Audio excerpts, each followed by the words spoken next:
like this. I like this.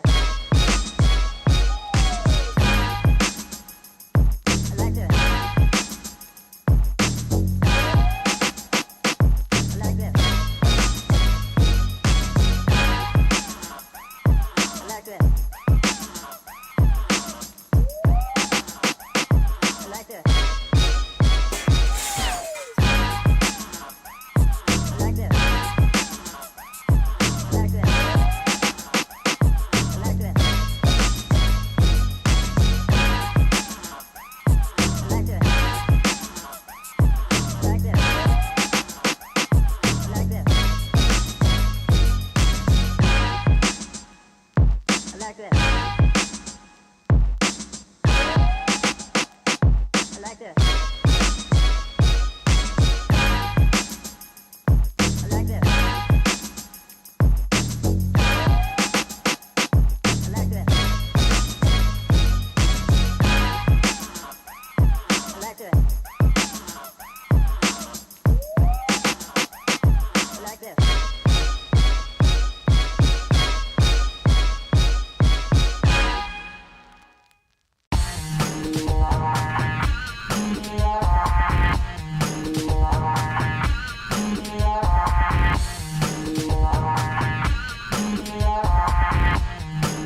Hello, everyone. Welcome back to the Copa America day number 3. We've got the final 2 matches of the tournament here. I'm Joker, that's Spectron, and we are here for the losers finals between Mexico and Canada, trying to decide who will face off against the United States in the grand finals. Yeah, obviously, would be a rematch for Canada at the very least, one they should be looking forward to after yesterday. You know, the way I hear it, they got kind of routed. Something we're definitely looking forward to. And of course, now we are in the losers round 3. This game's going to be a little bit longer. Remember, it started at first day with first 2 2s. Yesterday, of course, first 2 3s. And it does kind of show this tournament has not been as one-sided as maybe on paper you'd expect, right? I mean, as an outside observer, you know, if I look at a roster like Costa Rica, you know, playing against Mexico, I probably would expect it to be, you know, 3-0s all across. I mean, we've all seen OWCS Korea, but most teams able to take at least an app. Super impressive to me. Canada only managed to get the 1 in that semi-final, so if they do make it to the finals, then they're looking to get a little bit more damage through. Yeah, should be really, really fun, really interesting to see. I'm excited for some for this Canada-Mexico matchup. Though it is going to be a tall task for either of these two teams to take USA down in those grand finals. We already saw it, right? USA beat Mexico 2-0, and then they beat Canada 3-1. So obviously all the momentum in the world in United States' favor, but maybe that can all change with a victory here for one of these two teams. Indeed. See, I don't know. Because, I mean, you've got some time to play. Obviously, neither of these teams, I believe, have played before. At least in this tournament, right? They may have scrimmed. They may have clashed in another Copa America. That's before my time, at the very least. But, you know, at least in this bracket, there is no rematch. So you are purely going off of what you've done against the other teams. And, you know, Canada has a probably slightly harder road to loss against America when we consider the probably strongest team, or you against US, rather. Whereas with Mexico, they also lost against the US, but we're going down 2-0 rather than a 3-1. It does also mean that you maybe did less damage on paper. Is it effective by being first to 2 rather than first to 3? There's an argument there. So, you know, from an outside observer's perspective, I would probably expect Mexico to be a little bit weaker, but if I find out one thing in this tournament, it's that I should expect nothing, because either way, I'll get surprised. Yeah, speaking of surprising, we've already got, we're getting maps going in the background right now, and we already have our first map of the evening selected. It's going to be Suravasa to start us off tonight, and then obviously Escort Push, Escort Control if we get to map number 5. Indeed, Sura, I mean, very standard map to start on. Basically, everybody likes it. Strong angles. You'll see lots of tracer, double flex stuff on this map. If you know it is allowed, Zarya, therefore quite popular. Dive tanks can end up working here because of that as well. Whereas if you do like to play more, inline stuff, brawl, poke, generally a little bit less played. Especially like Sig double hit scan variations, like you might see still on a Circuit Royale or a Junkertown. One of my personal favorites as well. A super strong offering to the map pool. I think it's as much of a no man's land as you can realistically pick for a map, right? It's very well known by basically everybody.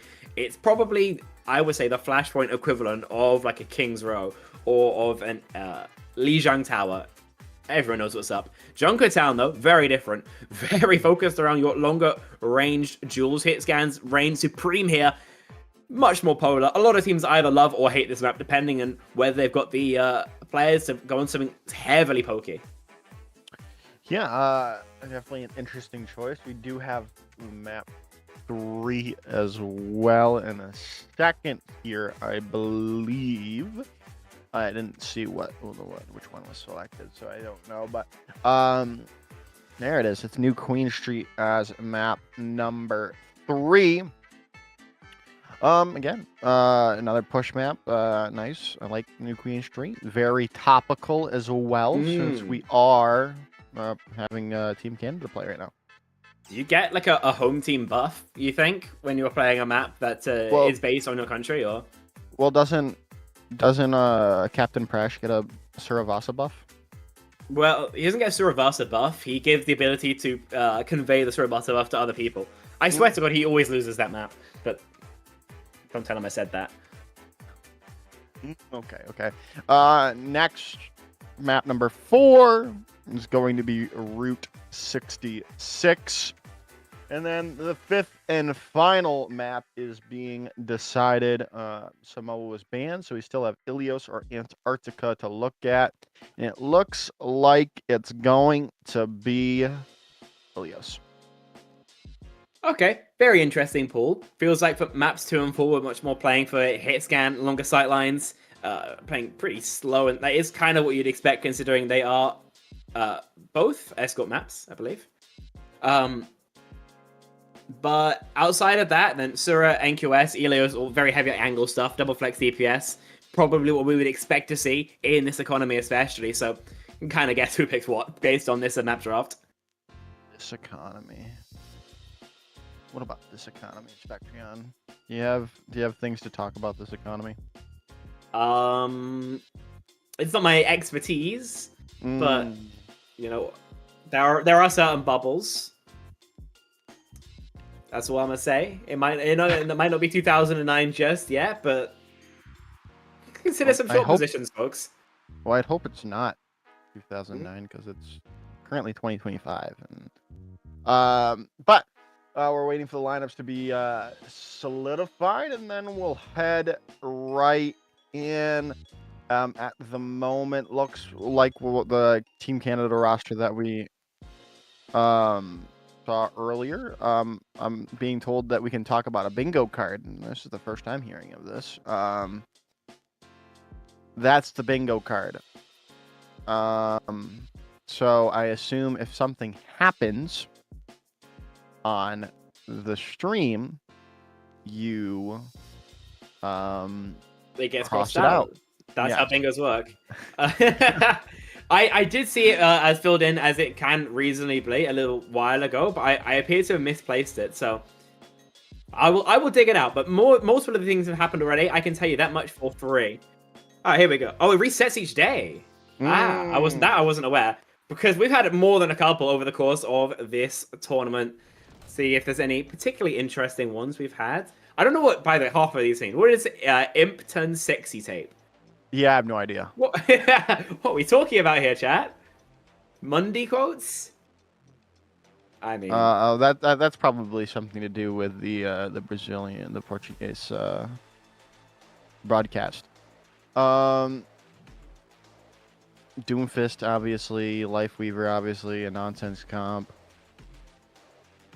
A full hold. See if how that happens. It can happen on maps 2 and 4 today. Well, technically we can full hold any of the maps by not letting anyone get a progress right. Yeah. I think I was asked this question yesterday, by the way, but it's worth rehashing here. If you don't get a single point on control, would you consider that a full hold? Would you say it has to be on hybrid, that it's a full hold? I would think that if it's you can do it on 2CP, but you can't. 2CP is not in the game. Yeah, but that's what I'm saying. Right? You can do it on 2CP, you can do it on hybrid. I don't think you can do it on control because that's just a sweep. I happen to agree. I do happen to agree. You ever think about Horizon Lunar Colony? Yes.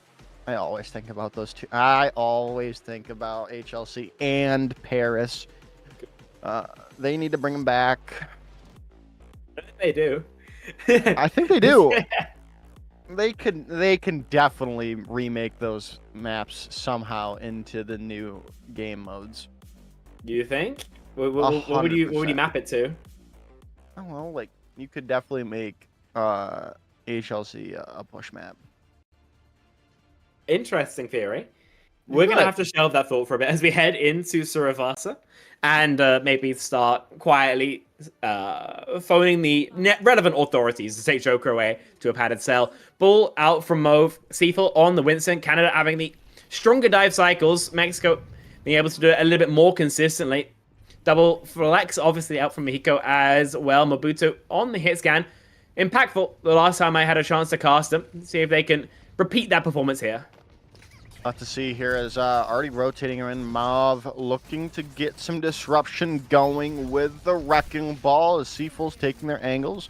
Already investing their bubble early on. Now have to rotate around, rotate back to the edge of the point here as the flashpoint now unlocked as Mobutu finds Elemental Guy out early on. Mobutu, though, is going to get a trade with the Boop as well, though, but the point is going to start off with Canada ticking up progress. Indeed, it shall. Up to 15% already, but the fight's by no means over. It's constantly Seaful. It feels like half HP. No ability to really build up their armor as the amount of spam that Mexico is dealing keeps them more than honest. However, the fact that it's still gaining percentage means that they're ultimately perfectly fine with it. They're still the ones getting closer to a victory. Yeah, definitely, right? I mean, they might be able to take Seaful out. They do. Mauve with the shots takes them down. That was the perfect opportunity for Mexico to come back in to this fight. Look to take it back with a nice slam down. Gorilla out. Mobutu following quickly after as Mauve takes it all by himself, basically, and takes that fight. 70%, not too bad whatsoever. If you are Canada, it does put you into essentially one fight territory. Mexico happy enough to find the flip when they did.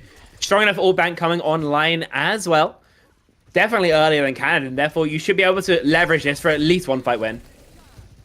You have to see here as Raptor has Pulse Bomb available. Solsei is going to drop their own and takes down Elemental Guy. Going to try to drop one as well, but not going to find anything with it as Raptor is going to find another kill, though, but it does not seem to be enough at the moment. But they still are vying for position with the minefield now coming out from Mexico, from Mauve onto the point. Now Kitsune rush in responses. It's going to be Mexico overtaking the percentage lead, still waiting for an opportunity to keep this fight going in their way, but it doesn't look like it's going to be really happening. Soundberry now comes through, and Graveyard drops theirs as well, trying to keep it going. Lei dropping there, Kitsune rush on the point, and Mobutu goes falling down. As Mexico are going to be able to keep going, keep things in their favor for the moment. They do lose Raptor, but is it going to be enough to change the tide of this fight with a Primal Rage going from Seafall, not finding any kills. They are finding some just good disruption. There's an Elemental guy now falling. They've got to be able to find more, and I don't know if it's going to be possible. Point does flip over, though, back into Canada's favor, and now things are on the up and up for Canada as they take down Votu, and that should allow them to stabilize. Realistically, that was lost when we saw both cooldowns come out of Lei, and they're going to continue hounding them across the map. Solsei would eventually relent, but at 95%, can a touch even come through? Mauve going down, surely denies it. And Canada able to take this first point of the series, not without some amounts of friction, but at the end of the day, they've got their victory, and they've got at least a pulse to take into this next fight. If they don't connect, though, an Elemental guy with the blade will surely be wiping them out. You'll see what the blade is going to do for Elemental Guy. Hasn't really been getting off to a good start here. Hopefully they can change it around with this blade out. Votu is going to take Graveyard out. Now running and getting in onto the front line of Canada, but not going to be able to really find the damage you're hoping for. Still, Seaful goes down with the help of Elemental Guy's Dragon Blade as Votu cleans it up there and helps Mexico take this point. Indeed. First cap for Mexico this time is going to mean that they can play a little bit more defensively. That comp wanting to play much slower than Canada's, generally speaking, does mean that they can just sit here and neutral basically forever, as the Wrecking Ball really wants to do, going in and out, not without getting a kill. And they're going to continue, gaining that point progress, already up to 30%. Ew. Ooh, nice kill on the Elemental Guy, though. Solsei is going to start off the fight pretty well for Canada. So it's going to get taken, got the point out, and now back into Canada's favor here. So they're going to take Votu out as well, and that should just be a clean wrap-up for Canada. Interesting swap here from Elemental Guy, from the Genji to the Reaper. Obviously, it allows you to pour the damage into Seafall even more, but you're going to struggle a lot more to sync up with the Wrecking Ball cycles than even the Genji. And so, if you don't end up getting this huge tank advantage, it might be a bit of a suboptimal pick. Oh, Raptors is able to take down Solsei, though. Is up to 50%, but you still do lose Elemental Guy. Still, trade comes back. Mexico in control, but is it for how much longer? Doesn't look like they're going to be able to keep the control that they were hoping to get, as the Primal Rage is disrupting everything on the side of Mexico's way. Kitsune Rush to come in from Gorilla as well, as Votu is felled, and that should allow a stabilization for Canada with Raptor falling. Yeah, and at 10% left to go, one has to imagine that Mexico have to give this one up, have to go down 0-2. And with Mo falling, that is going to be guaranteed. A Kitsune Rush, unfortunately, invested as well from Lei, but it's going to find absolutely jack in terms of effectiveness. Canada kind of cruising right now. It was super competitive on market, right? But on Ruins, unfortunately, a little bit flaccid from Mexico. Heading towards Temple by the looks of things, Canada 3 check marks, the beat probably the most impactful, and so much momentum behind them. See if they're going to be able to keep it going. Raptors down, though, to their Pulse Bomb. No way! Now the overclock comes in from Votu. They've already gotten the value that they needed from it. The rest of the kills come in from Canada to take the third flash point to start off. Indeed. I mean, you're kind of in a position now, if you are Canada, where you kind of feel as set up as you reasonably can be. Remember, you've got the Soch, you've got these longer sight lines, and now she can play for them so hard, especially on this point. It's all the onus on Mexico to make a play, to try and force out, especially your Soch. Seems like the target right now is the Winston, though. Yeah, Seaful is going to get caught out for the moment. Point is being procced up by Elemental Guy. They are going to be able to rotate in and rotate back to the point before it gets captured back up. As Seaful is going to get taken down, though. The healing not there from Gorilla any longer. This point is going to flip over to Mexico now. But hey, they do lose Votu, but it's not going to be enough, right? Solsei is felled out as Elemental Guy with the Wraith form into the backline with these Hellfire shotguns. Going to be taking them down, and that should be Mexico stabilized. Cactus goofy as hell. I don't really know what else to say. TP in, 3 shots, and a pick onto Gorilla, who will be respawning thusly. Mexico with the Kitsune Rush and the Blossom gives them a lot of options here. And I know I said that Elemental Guy would struggle to sync up with Mauve on the ball, but a Blossom plus Slam could be absolutely ginormous, especially with no sound barrier. They'll look to try to get it. Minefields available now from Mauve, thanks to that roll through. But see if they're going to be able to keep it now. Kitsune rush in from Gorilla. Death Blossom now coming in, but I don't think anyone's going to go down to that one quite just yet. Seafull with the Primal Rage. Elemental guy has to Wraith away to stay alive. Point still procced up. 84 and counting for Mexico. Now the Pulse Bomb in as Mauve is going to get super low, and they're going to be able to stay alive for the moment, but not the rest of their team. Graveyard with the Lucio diff, taking down Vato, and now the point back into the favor of Canada. Indeed, 99% obviously already being there for Mexico means that any flip they get would at least score them a point here on Suravasa. But I mean, it's so aggressive from Canada. If Seafull can survive, then I'm not sure that. Oh no! Elemental guy finds 2. That's huge. And now they're going to have to rock it back, but Solsei is going to take down Elemental guy. You still have this opportunity, especially if you can find Lei out here. They're very low, and the moment point is going to flip back over to Mexico. You have to stabilize. You have to get on point. Solsei is going to fall, and that is going to be third point going to Mexico, as they're not going to be swept out of this Flashpoint map. Indeed. That being said, these mid-rotate fights is going to go somewhat back and forth, right? Stereo frags are going to favor either side except the one with closest spawns.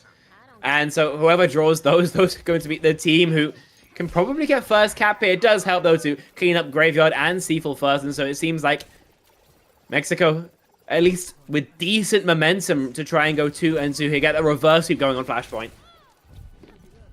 If you got good momentum at the moment, but can they keep it going? Flashpoint is now unlocked, but are they? Who's going to get it captured up? It looks like Mexico is going to be the one to start us off, and they do indeed. Now Kitsune rush in from them, and Graveyard falls down early. It's just going to have to be a full sail reset from Canada, right? You've already, now losing Solsei just like that. You're going to have to fully reset. Should have pulled to reset earlier, and just because of that, you get all these stagger kills. Seafull somewhat mercifully taken down by Lei. But still, Canada really would have liked to get out, because, you know, losing that Tracer, losing that Diva, so much additional percentage, probably about 20 points that you've given over for free. And now with Mexico also having really strong ults, again, that Blossom, well, maybe not going to matter as much as you lost Akiri. Mavutu is going to take down Layout early on. Deadeye coming in. Not going to really matter. Almost gets the shot on to Mauve. However, it's not going to matter for the long run. Sound Barrier now comes in from Vatu on the point. Eating up the Pulse Bomb, though, is Seafull. But is it going to be enough to turn the tide of this fight? They've lost their Cassidy. Is it going to be more? Gorilla falling down, and this should be a fourth point going to Mexico very cleanly. That it will. They got first cap, and then with the stagger on Seafull especially, something they're looking to replicate here, then there was never really another chance for Canada to take a really good fight. Again, Lei's the one to put them out of their misery. But the misery of their roster still going to be up in the air. Obviously, heading to Palace as the decider. Mexico have spent everything that they have in their war chest, and so a lead for Canada with the bomb and the beat both. But will there be enough? Find out as Raptors already taken Solsei down. Now the Sound Barrier is going to be invested. Graveyard has to take this fight back into their favor. With off the back of it, and you know what? You find Lei. That's a huge opening pick, but now you've got to get to the point before they can capture it up. And it looks like you are going to be able to, because, well, Mauve does get off the point for just a moment before it is captured up, and now has allowed Canada to make some agency, allow themselves to get to the point themselves and set up on point to hopefully get it. But there's the minefield coming out from Mauve onto the point. Mavatu very low. Minefield does connect to Gorilla. However, though, so they're still in control as Mexico, as Mauve is just rolling through everything right now as Mexico back in control yet again. Yeah, humongous plays from the Wrecking Ball there, a three-piece. What feels like out of nowhere. Canada, a total shock about how to deal with this Wrecking Ball. They're trying to counter even harder right now, Sombra and the Diva both, but it hasn't seemed to stop them just yet. Maybe this will finally be enough, but somehow I doubt it. Again, Bomb, Kitsu, Pulse, you've got good options here. We just have to get into a position where we're comfortable using them. Now coming in as Kitsune rush out from lane, you've already found Mabutu. Mov is just on a different level on this wrecking ball right now. Does not care about these counters. This is Kitsune rush in from Gorilla, but they're going to get caught out. Lay finds him down and is up to 70%. I don't think there's any real way this is going to change quite just yet. Up to 78%. You do find two. Seafull is going to be able to turn it back into the favor, but now you lose your mech. You've got to be able to figure something out here. 88, 89, last fight territory, and you've got the sound barrier available. You've got to hack him up. You've got to take him down. Votu needs to fall if you want to keep this map alive. If you're Canada, still alive and well. Point flipping back over. Now gets hacked up. This is going to matter. Mov still alive. Going to be able to roll away, stay alive for the time being still. However, no one directly in control quite just yet. The losing elemental guy is going to be huge for Canada to take this fight in control. You were absolutely right to focus on Votu in that previous fight because this sound barrier is still going to be pivotal.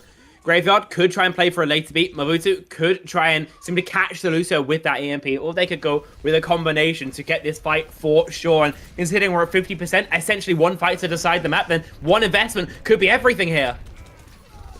See here as well, already 2 kills, 3 make it happen for Canada to keep it going off the back of that EMP from Mabutu. Now you've still got ultimates to hold on to this. You might be able to clutch this out. They were really worried about Mexico building into ultimates there, most notably Lay's Kitsune rush. They do decide to fight early, but that does mean there's chance for a touch. There's still a chance here for Mexico. Elemental guy is falled.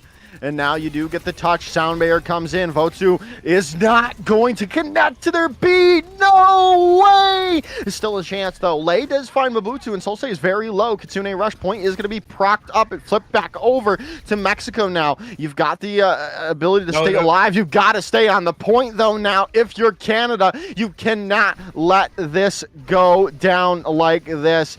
Now you've got these respawns coming back from Mexico on the point. Self-destruct now on point. Are you going to be able to find a kill? No, you cannot. Seafull still looking, still hoping to find an elemental guy is down. Point flips back over, and now you can barely get off the point as there it goes. Canada take map number 1. Oh, feels a little bit harder than it had to be there for Canada, right? Almost getting reverse reps, and even in that final fight, they get such an opening advantage, but they let the point get flipped over. Means they have to play in such a way where there's time for Mexico's respawns to come through, and really could have cost them, but they are able to get this lower final started with a bang and a map victory. Get at least another perspective on the Mode 3 piece. They're seeing exactly the type of work that the Bull was so infamous for. They're on Saravasa. But remember, it's these kind of angles-based maps that the Bull's going to be really good on. And considering the next map, Junkertown, hard to imagine the tank player can have that same amount of impact, at least from that hero. Yeah, it's going to be a little bit more. It's going to be a lot more difficult to get value from the Wrecking Ball. We'll see, right, if Mexico continues to find value with the Wrecking Ball. Are they going to have to switch off of it, right? I mean, that's the real question at the moment. Wait a second. Why does it say Mov is a flex support player on the team sheet? It seems like some subs are having to come in last second, but you know, the flexibility on the roster is pretty nice to have. You know, at the end of the day, it's not something you're ever going to complain about. I'm just I was surprised. I mean, they played so well. I did not expect them to be able to sit as a flex support. If you throw your mind back to like 2016, 2017, where flex support was actually because your job was to flex, I'm sure you probably remember things like Boombox on the Diva, Soldier, Jonak, Roadhog, right? And so it does kind of make sense. Jonak, Roadhog, bro. What a time. What a time that was. What a time in Overwatch history, man. And then Goats happened, and then everything went downhill from there. Ghost was good. You just don't like macro conditions. No, Goats was good, but then after Goats, everything went downhill. Because that was the dark. We did pretty fun comps. We had like any comp where like Shanghai when Shanghai won with on like Bull Sombra So peak. but- Final season but- of Overwatch League, where they're on like Anna Break Winston, Sunbird Tracer. Honestly, my favorite comp of all time. No, but we had the dark ages of no real updates for like 2.5 years. Yeah, it was good meta though. Good? No, it wasn't. It was freaking double shield. Double shield got solved in the end.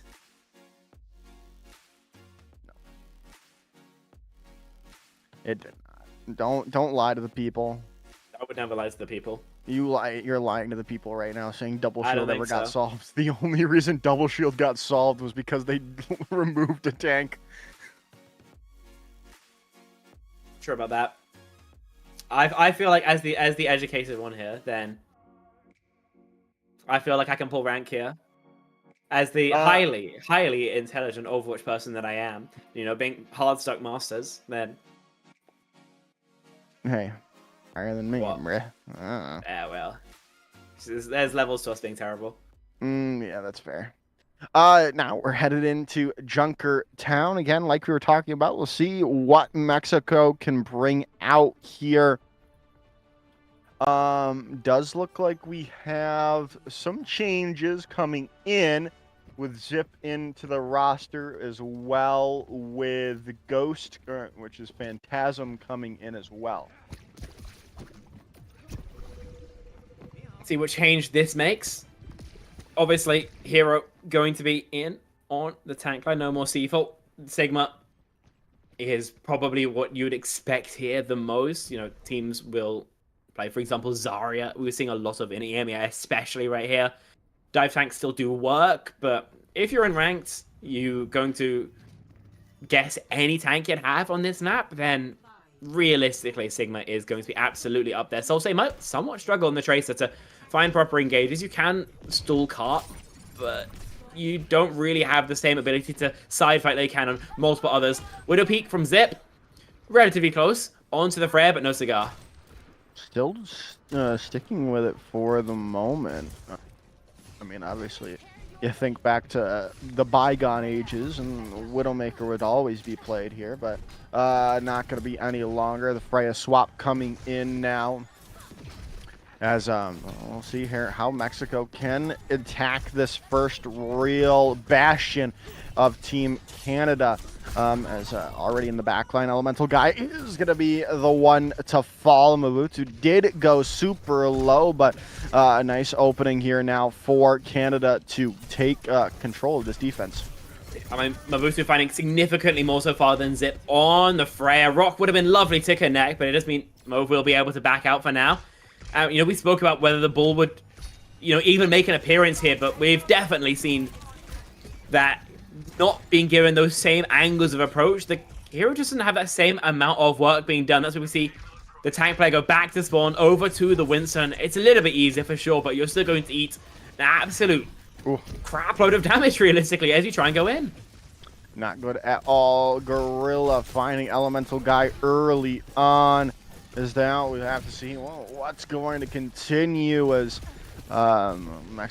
Phantasm on the Ana, which I don't really know about that one, Chief. As we'll see if it can help them in the long run. But right now, Canada is all, as I say that, they lose Mabutu, and now you can definitely make some progress if you're Mexico, but they've got to be able to capitalize. That nice anti-nade was not followed up on. Mabutu making a swap now, bringing in the, I was about to say bringing in the Bastion, but that's just not going to happen any longer. So Hero rocks up, Phantasm takes him down. Trade is there, though, but it doesn't seem like it's going to be enough for Mexico to get the upper hand, as they're going to get stuck up, taken down. Soulsay with 2, and now Canada are down, are a minute 40 away from the full hold. It does feel pretty bad using the entirety of a Nana boost to shoot a Sigma, especially one who got given that tidal blast, right? So much added sustainability there. Maybe going backline would have been a better choice for Mauve, but that's all hindsight now as Late goes for the Harklier on to Soulful, the big carry of that previous fight.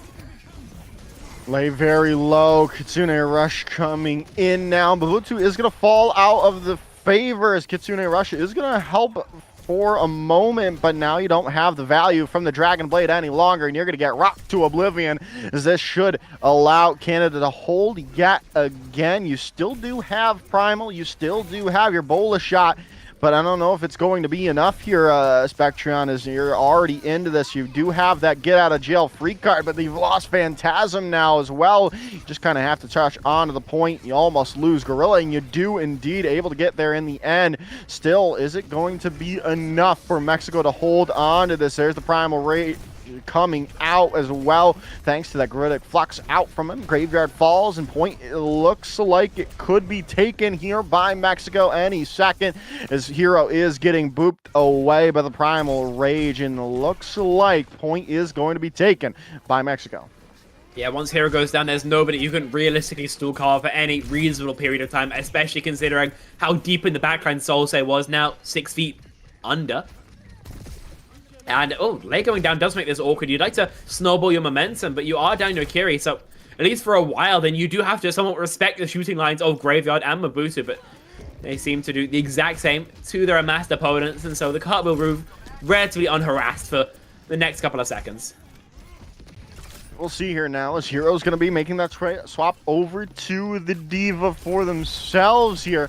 And a lot more high ground and this point for you to take care of, is Mav's still alive somehow, but finally gonna fall. Hero somehow alive, as well as the rest of Canada are able to clean up the remaining members of Mexico. That they are. 2 minutes to hold, not too bad whatsoever. A bit of a weird fight at close range, the Wu Yang versus the Genji, but Solsei rudely interrupts, and will also interrupt the beating of Elemental Guy's heart. Canada, I mean, their ult bank is so good, right? It's hard to imagine, unless, you know, someone just gets double bolted by Zip, anybody really going down mid-fight. Zip is going to fall early. That's a huge opening. Mabutu is going to get traded out, though, so Elemental Guy makes their mark on the fight, but Mav falling down is just not what you wanted to see. Now you have to reset here, but you might try to get something out from them. You get both of their ultimates out from them. Lei does find Hero, though, so it's still definitely an opportunity for Mexico to turn this back into their favor, and it looks like it's going to happen with the kills coming through from Mexico here. Very impressive, actually, from Elemental Guy, managing to hack through, what, 2 torrents and Tidal Blast of the opposing Wu Yang, and still managing to find kills. Super nice work to dodge that out with the blade and keep on going. Absolutely unwavering in that chase and breaking through the hold. 50 seconds left to go, so essentially one fight territory here. Canada don't have fantasticals, but that Kitsune Rush is still going to be a huge issue, especially with a Hero on that Diva being able to dish out the damage. Going into this, Mav looking to get up. There's the Pulse Bomb. What? No, there was no Pulse Bomb. What am I talking about? There was a recall coming through. Is now Kitsune Rush out. Is they're going to eat up Bola shot from Zip, and now it's a perfect chance for Canada to retake this defense with the Primal Rage coming in, as well as the Sound Bear invested by Phantasm on point at the moment. Hero is super low. Going to chance to use their self-destructive, gotta be able to stabilize. You cannot really afford to take this any further if you are Canada. Zip does go down. Now you've got the chance to hold it out for the moment. Mob falling, and that should be that. You can use your self-destruct, and don't even need to keep him off the point for any longer, as Canada stops him on the doorstep. Point number 2. Yeah, very, I mean, ramshackle there, realistically, from Mexico. It seems like the fight started, but they're trying to work 3 or 4 angles at the same time while also, you know, stalling cart. And I think that kind of lack of focus really did come back to bite them, as on every single lane Canada were able to find success. The backline didn't go down, right? The cart can only be stored out for so long. And on your tank duels as well, just works out so much better for Canada. You know, when you've got a Hero flying straight into Mauve, then it's always going to be the Diva at least winning out that 1 versus 1. So about 79 meters where the Buck's going to stop. Very achievable for Canada, but also relatively defendable for Mexico. Yeah. Especially if Zip can get some more momentum going on that Freya, because I think it's fair to say that previous round, Mabutu was the one getting the better of that hit scan matchup, but if Zip can find a little bit more, a couple double bolts, then I think we could see even a full hold manifest. We could indeed. We will have to see. Phantasm back over to the Ana again here. Yeah, no, this is just that Life Weaver's not going to be sticking around. But I do like the okay, I was about to say I do like the current look with the Zarya, but again, and you definitely need that Sigma shield for these long range, these long sight lines. Six just really. Oh my god! Sip got sat down. Maputo. I mean, we were saying how they had the better of the hit scan 1v1, but that makes it a little bit on the nose, don't you think? Yeah, it's a little tough. That's that. You know what? Fair enough. You're just gonna have to kind of reset the mentals after that one, right? I mean, I look at that though, Lei, with a shot of their own takes down Mabutu. It might be able to keep this going in your favor, especially when you find Gorilla out though, but you now lose your own Kiriko, and Hero still alive and kicking on the point with another nice rock taking down Elemental Guy. The trade keeps coming back and forth though, but still in the favor of Canada because of the spawns being so much closer for you at the moment. And now we'll see if Canada can keep this momentum up. Seems like it, at least for now. Already great damage onto the stairway. Hero's already getting great work done with those hyperspheres, but looks into a locker. Yeah, he just walked into between a rock and a hard place. Now Elemental Guy is going to be able to go loose, find 3 kills for Mexico, 4 make it as team kill comes through as Mexico reset. Yeah, great job there. Catching out Hero on a bit of an island, obviously recognizing the tank. Didn't really have a way of getting health past the Mega Health Pack, and so just got taken down. Swapped Insta over to the D.Va, knowing exactly the counter that they want to play, and it works out already for him. Yeah, Hero already finding that pick early on, and now Pulse Bomb out. Not going to be able to find anything, however. Graveyard might be all alone. Can't get Dova's Graveyard takes him down in the end. Now you can still keep pushing forward if you are Canada, as you're getting the damage in. Now Mauve looks to try to stay alive. Are they going to be able to is the real question. But they're not going to get the touch, right? Surely not. No, they do not, and they invest the Kitsune Rush to get that touch is not what you wanted to see. You've got to win this fight after investing so heavily into that fight, but I don't think you're going to be able to. Is it falling? Lei very low as well. You do have the minefield, but I think you just reset for the moment if you are Mexico. Double support Boulder into not getting a touch is about as catastrophic a fight you could ever really design, and you're getting staggered as well to boot. Low HP on the, I believe that's a Kiriko, and now reduced to 0. 3, almost 4 minutes on the bank. Canada only need the one fight, and they've got such a strong ult advantage. Mexico gonna have to dig so deep if they want to try to keep this a game of even parity. Try and keep it 1-on-1, because if not, it's going to be Canada 2-0. The reverse sweep needed for Mexico to make it to the grand finals. And they come in here, Gorilla all alone, taken down, and now it looks good for Mexico. Maybe not with losing Elemental Guy, but Graveyard gonna get caught out. So hey, you'll take this fight, you'll take it and hold if you're Mexico for the moment. 3 minutes to go in their quest of a fuller hold on point number 2. Lei's dead super late. Sosei will be back, I think, a little bit faster, but it is marginal. That was the heavy investment fight of Mexico. So when your opponents are dropping the Kitsu bombing deep, then what can you do about that? We'll have to see here as Mabutu does fall. Phantasm finding that final blow. But is it going to be enough to keep it going your way? You're on cart for the moment. Hero's going to have to rotate back, get some healing, get that health back. 2 minutes 30 on the board still. You've got the advantage at the moment. Like you said, self-destruct as well as the Kitsune Rush all ready to go. Almost has this you almost have this nano boost available, but Elemental Guy is going to fall down now. Nano boost comes in on delay, trying to build up to the Kitsune Rush as quickly as you can. I don't know if you're going to be able to get much value. You're going to get there in the end. Self-destruct now comes in right on top of a couple of people. Not going to be able to find anything with it, but Phantasm falls nonetheless. And this might just be over with Lei and Zip falling down. Is just a couple of people left on cart. You do find Mobutu, but that's all you're going to get, it would seem. You just have this wrecking ball. You're going to be able to stall for some time, however. You do have some come back in. You've got this Kitsune rush on the point. Maw very low, going to have to rotate away. You've got to stay on the point, and now you've lost Lei. As you've still got this opportunity. You've got a bowler shot to come back, but no one's on cart as Canada takes map number 2. And this one, I think, was a little bit more commanding than the previous, right? I mean, going all the way to point number 5 on Flashpoint here, they get a stronghold and kind of just chill their way, especially through that first point.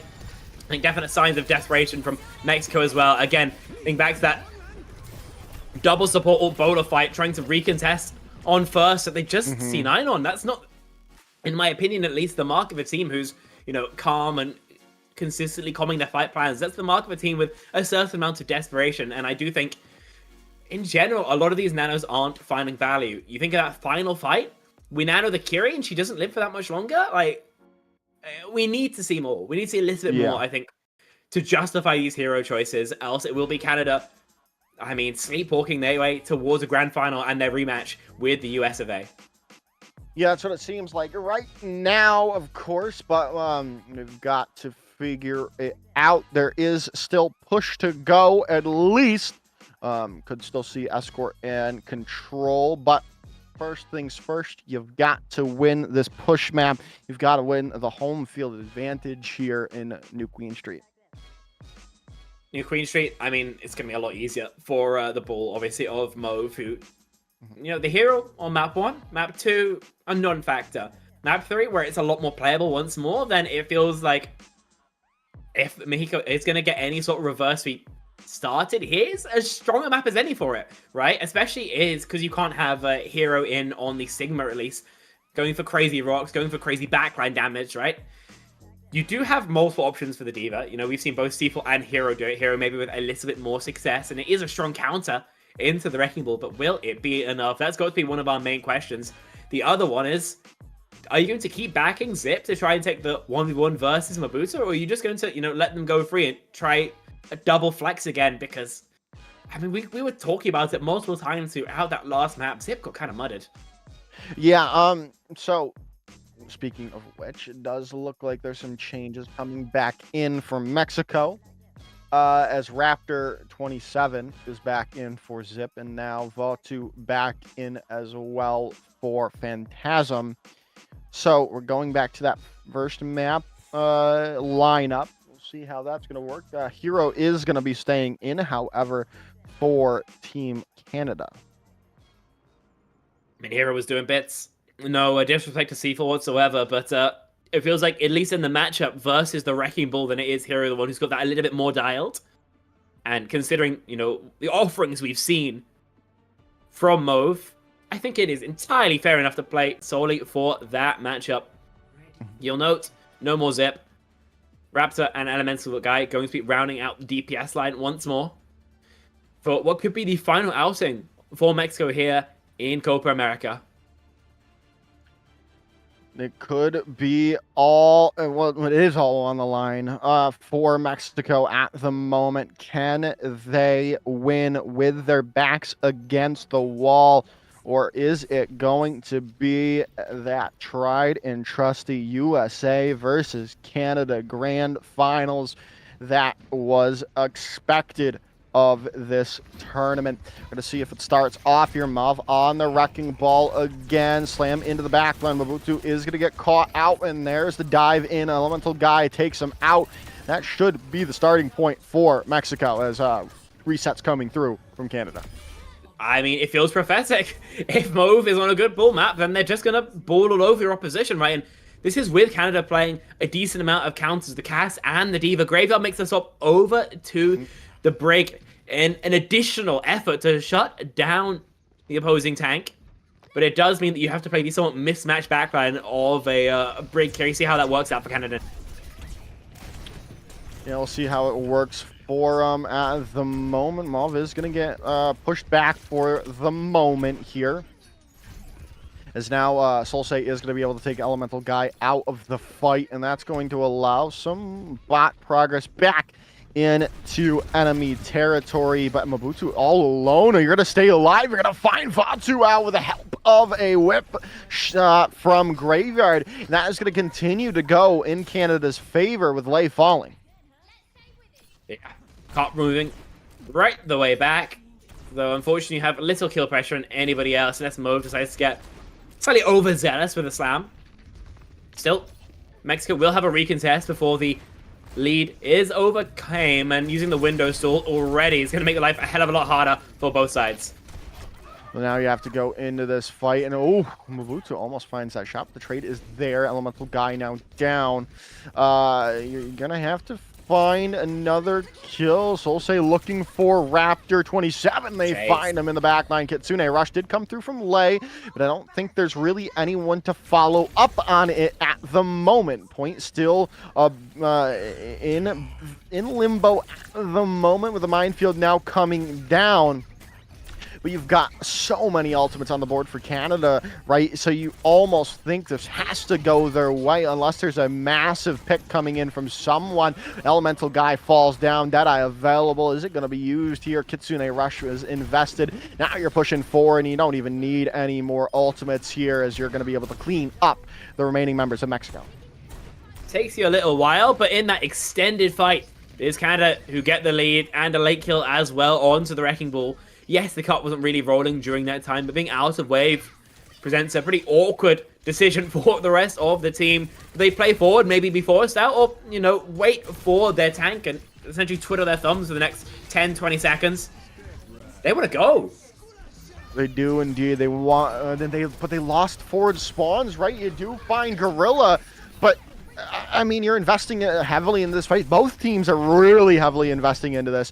The rally coming in late there, all ultimates off the board for both of these two teams. But I mean, Canada will take it because you get those forward spawns all, and now you have this one fight cushion between them and Mexico. Absolutely.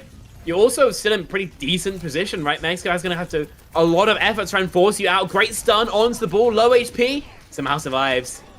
Able to roll away as Mauve is still alive. The pot is moving forward in Canada's favor for a little bit, just a little bit, but still some distance that Mexico has to make up.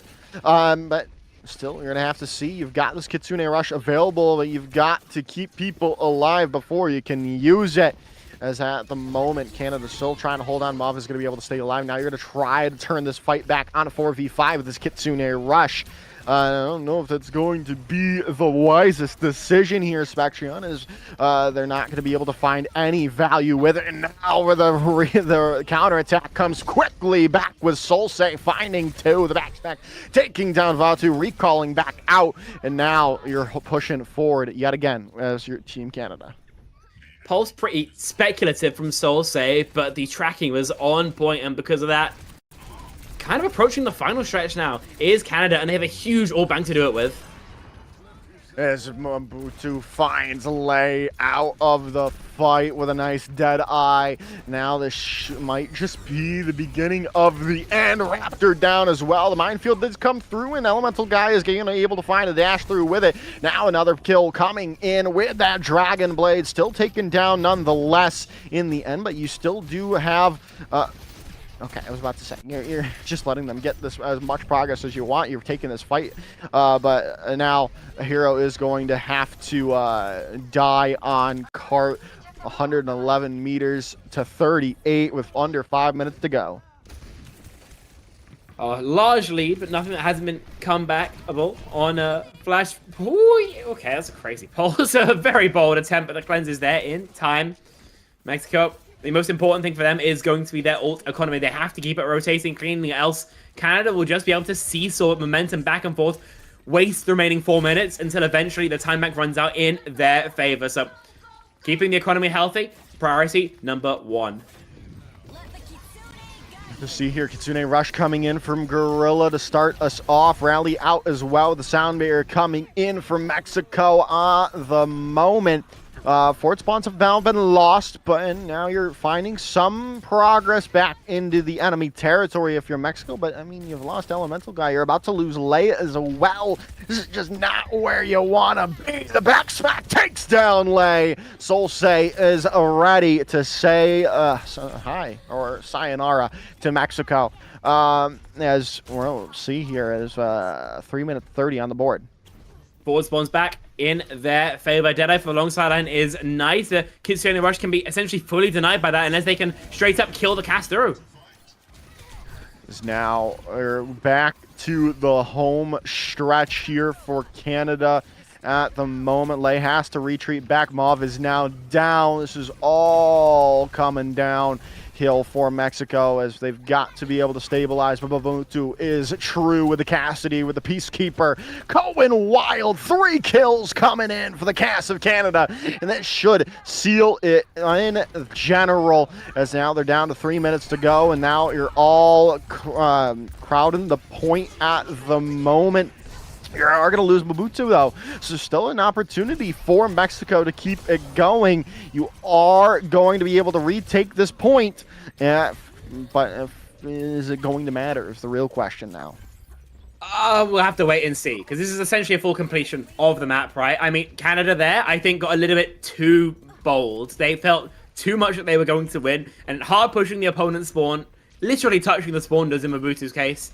Great mental damage, but unfortunately, it's not a particularly strong gameplay decision, so taken down because of it. Still, though, plenty of time left for them to play with. Still a full completion on the cards. You know, we're going to have to see now as Vatu is down. Forward spawns are gone. But again, you still got 2 minutes to go, and you have to get to the end of the map if you are Mexico. Rally in, lay down. Trade is there, though, so you're still sitting well if you're Mexico, right? But, well, not any longer with Vatu falling just like that. Hero back in the mech as well. So you should at least keep that cart in your area. Indeed. I mean, again, Canada, they're so happy just to like keep seesawing the cart back and forth, you know, trading ults until time bank runs out. They've always had better economy, by the way, in this map. They're finding so much more value with what check marks they have, and they look to do the exact same thing here. See now as pushing in, Deadeye out from Mobutu, trying to find any value, and you find Vatu down.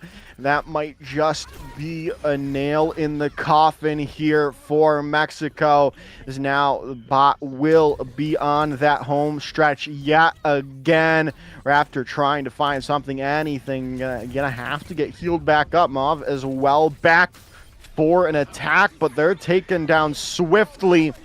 Sound barrier going to be available. Vatu going to have to invest here. Dead Iron are not coming in here now. Gorilla using that Kitsune Rush. Is they're still going to try to hold that. Solsei is going to fall out. Dragon Blade in from Elemental Guy, trying to stabilize in this point. Self-destruct out, but it's not going to find anything. Is back in control. Go Mexico, but you've got to be perfect from here on out. Again, like, yes, you do get control of the bot, but you have to use all of your strong ults for it. You use both support ults, the blade. Pulse and Mines isn't bad. Remember, you need to keep this economy snowballing throughout basically a full cap of the map. So you're going to need 4 or 5 fights. Can you do that all with just a Pulse Bomb? A rally going to be invested here early. Mauve does have minefields available. Mutu is going to get taken down, but the trade is there. Raptor gone as Lei almost falls down. Graveyard is going to get capitalized, taken down. Oh. Oh, dear. That's just tough, gang. It's just a tough way to lose. You know, I had the Face It page open, so I saw that they lost, but I'm like, oh, yeah, that's a tough one, and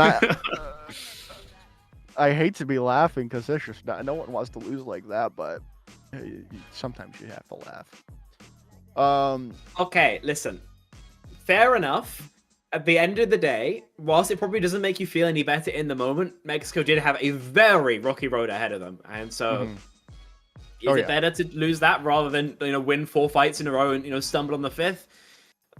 I don't know, but their odds of victory were unfortunately pretty slim. This does mean that Canada is guaranteed their rematch versus Team USA in the grand final.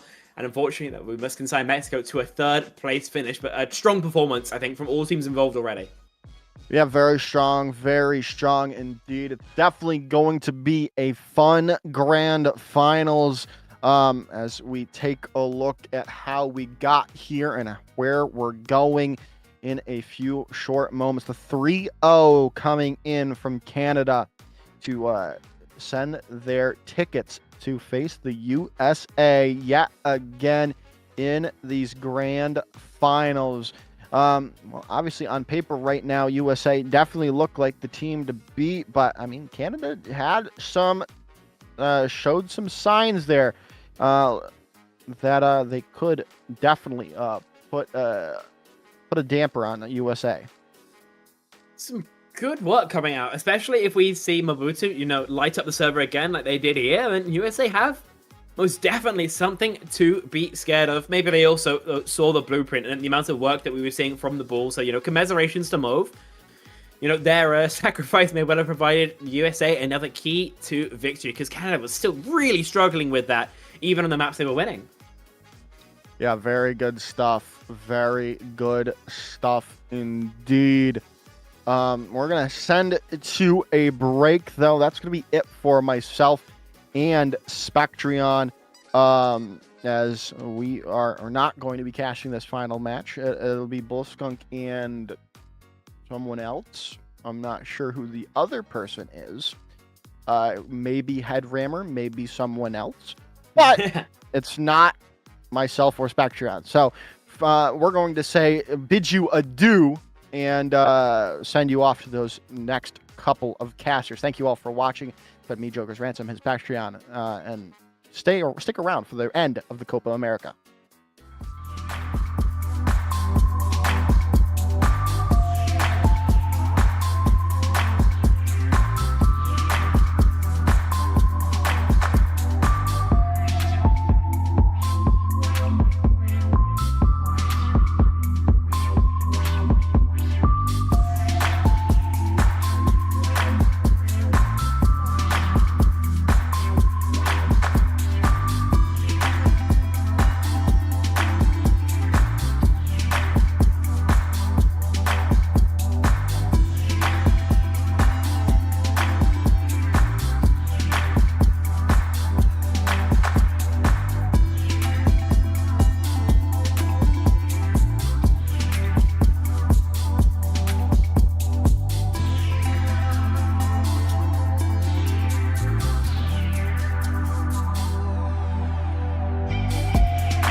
What is up, friends? We are back. We are here for your final match. It is time for the grand finals of your Copa America North America tournament, brought to you by Group Ascension, presented by XYBA. Headrammer joining me here in the booth for these grand finals. As we are getting set here for this day 3. As of course, it's going to be USA taking on Canada. It kind of feels like it was always fated to be these two teams. It has been an outstanding weekend, an outstanding tournament.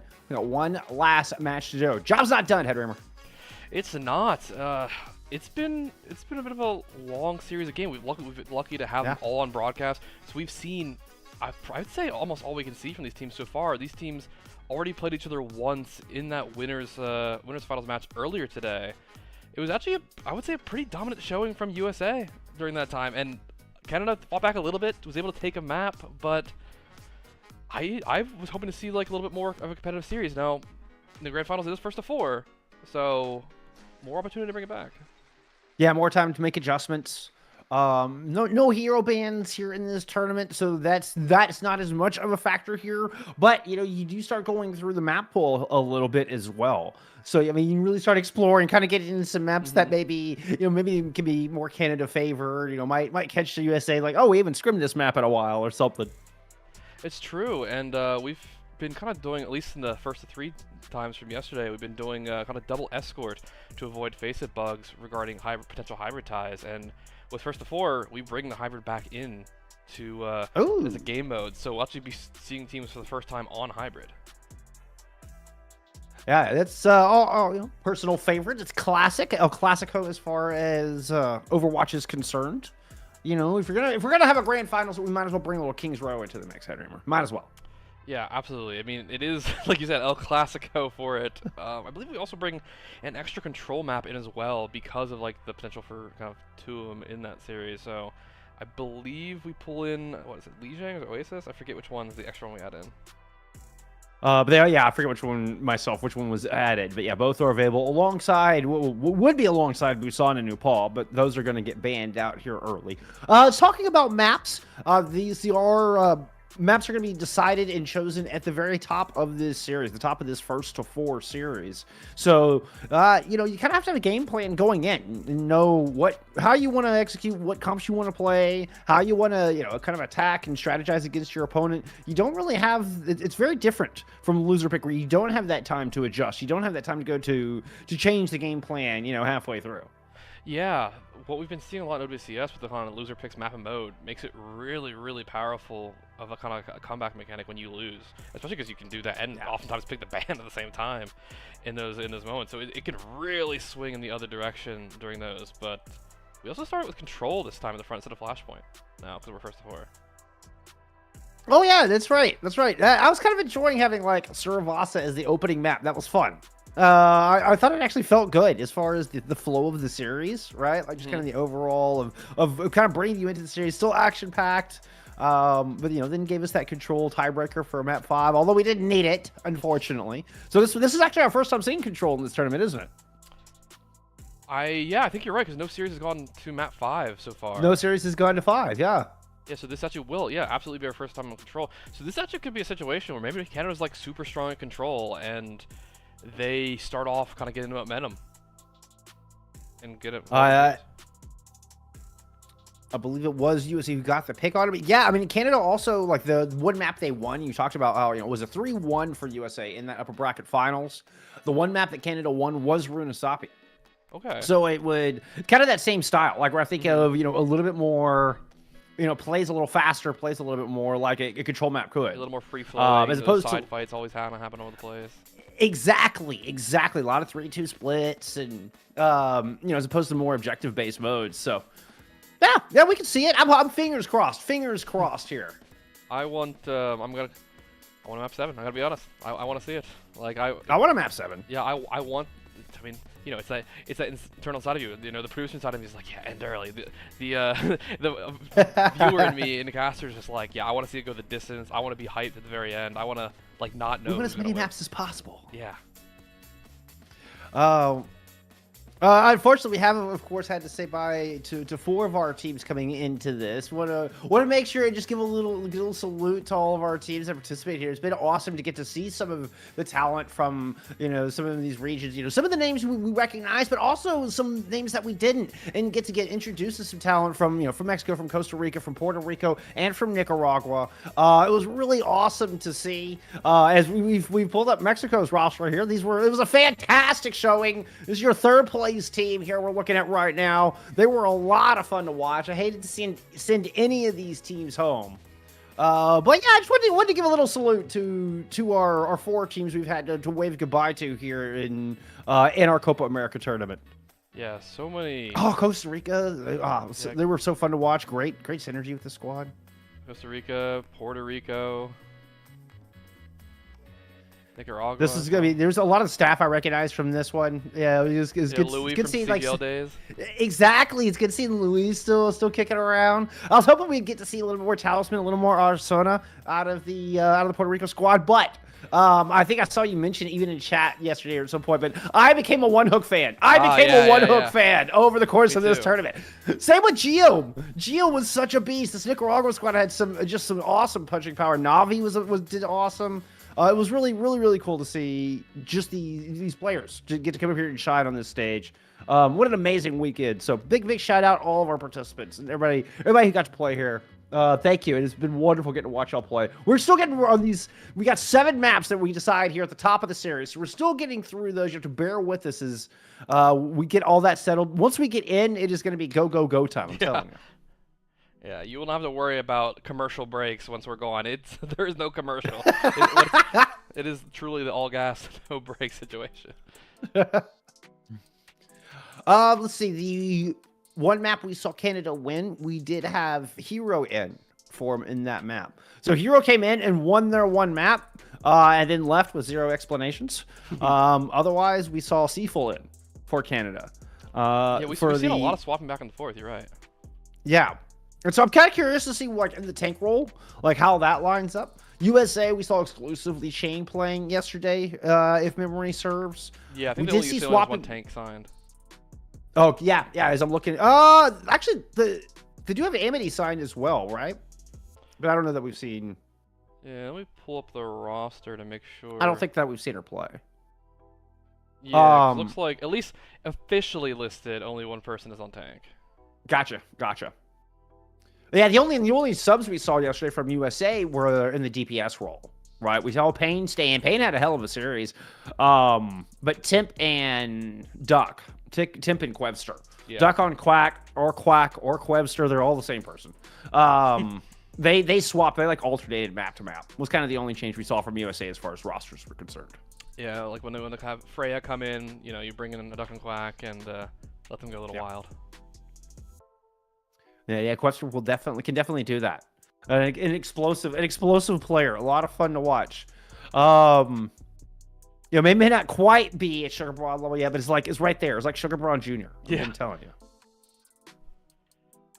Now, Canada's roster is interesting in that, Canada has one of their larger rosters throughout the entire event, but also there's a number of people assigned that really, was my understanding, aren't able to be here today due to a LAN they're at. A number of the Dildox players. Oh, unfortunate. Which, in some capacity, can really affect their power level, because the Dildox players, despite maybe being the bottom of OWCS, they're still pretty good players. They're still OWCS players. Yeah. That's still, we kind of make fun of them. We kind of pick on them a little bit because they are at the bottom of the OWCS ladder. And notoriously, are playing for fun and power, friendship, and don't scrim and all of those things. Absolutely. I'm a big Duck supporter myself. But at the end of the day, they've still been able to protect that OWCS slot. They still earned their way there with minimal scrims. And there's still a lot of big brains on that roster. Namely, Razor being one of those. Razor is such a smart person. Yeah, such a big brain individual. Yeah, and we've seen a little bit sometimes the difference in kind of I guess tier gap in those situations between the players when we saw the Dildox versus Quick matches. Yeah, it was not really close. It really wasn't. I hope we get more of that. That was fun. That was the battle of the bottoms where we had a bit of the NA versus EU.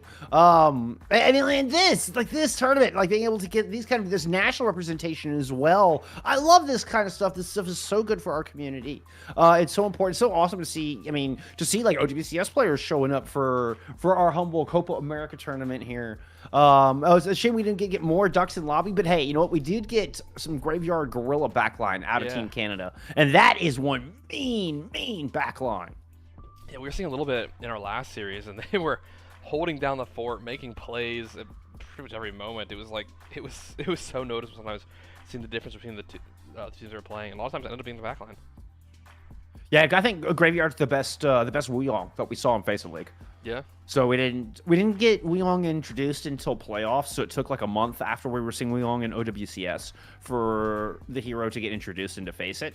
But once we finally got our newest support, Graveyard was like running away with the numbers. It was insane. You know, I was seeing on OWCS some of the numbers that they were putting up, and Graveyard was putting up better numbers. Okay, yeah, that's an impressive stat line, honestly. It was nuts. It was consistently putting up like 12K, 10K damage, per 10 numbers on the wheel. It was nuts. Graveyard, hands down, the best Wuyong I've seen. No kidding, no glaze. Well, if you're USA, that needs to be one of the primary people you're targeting, because if you have a player on your team getting that much value out of a character, you can't let that happen.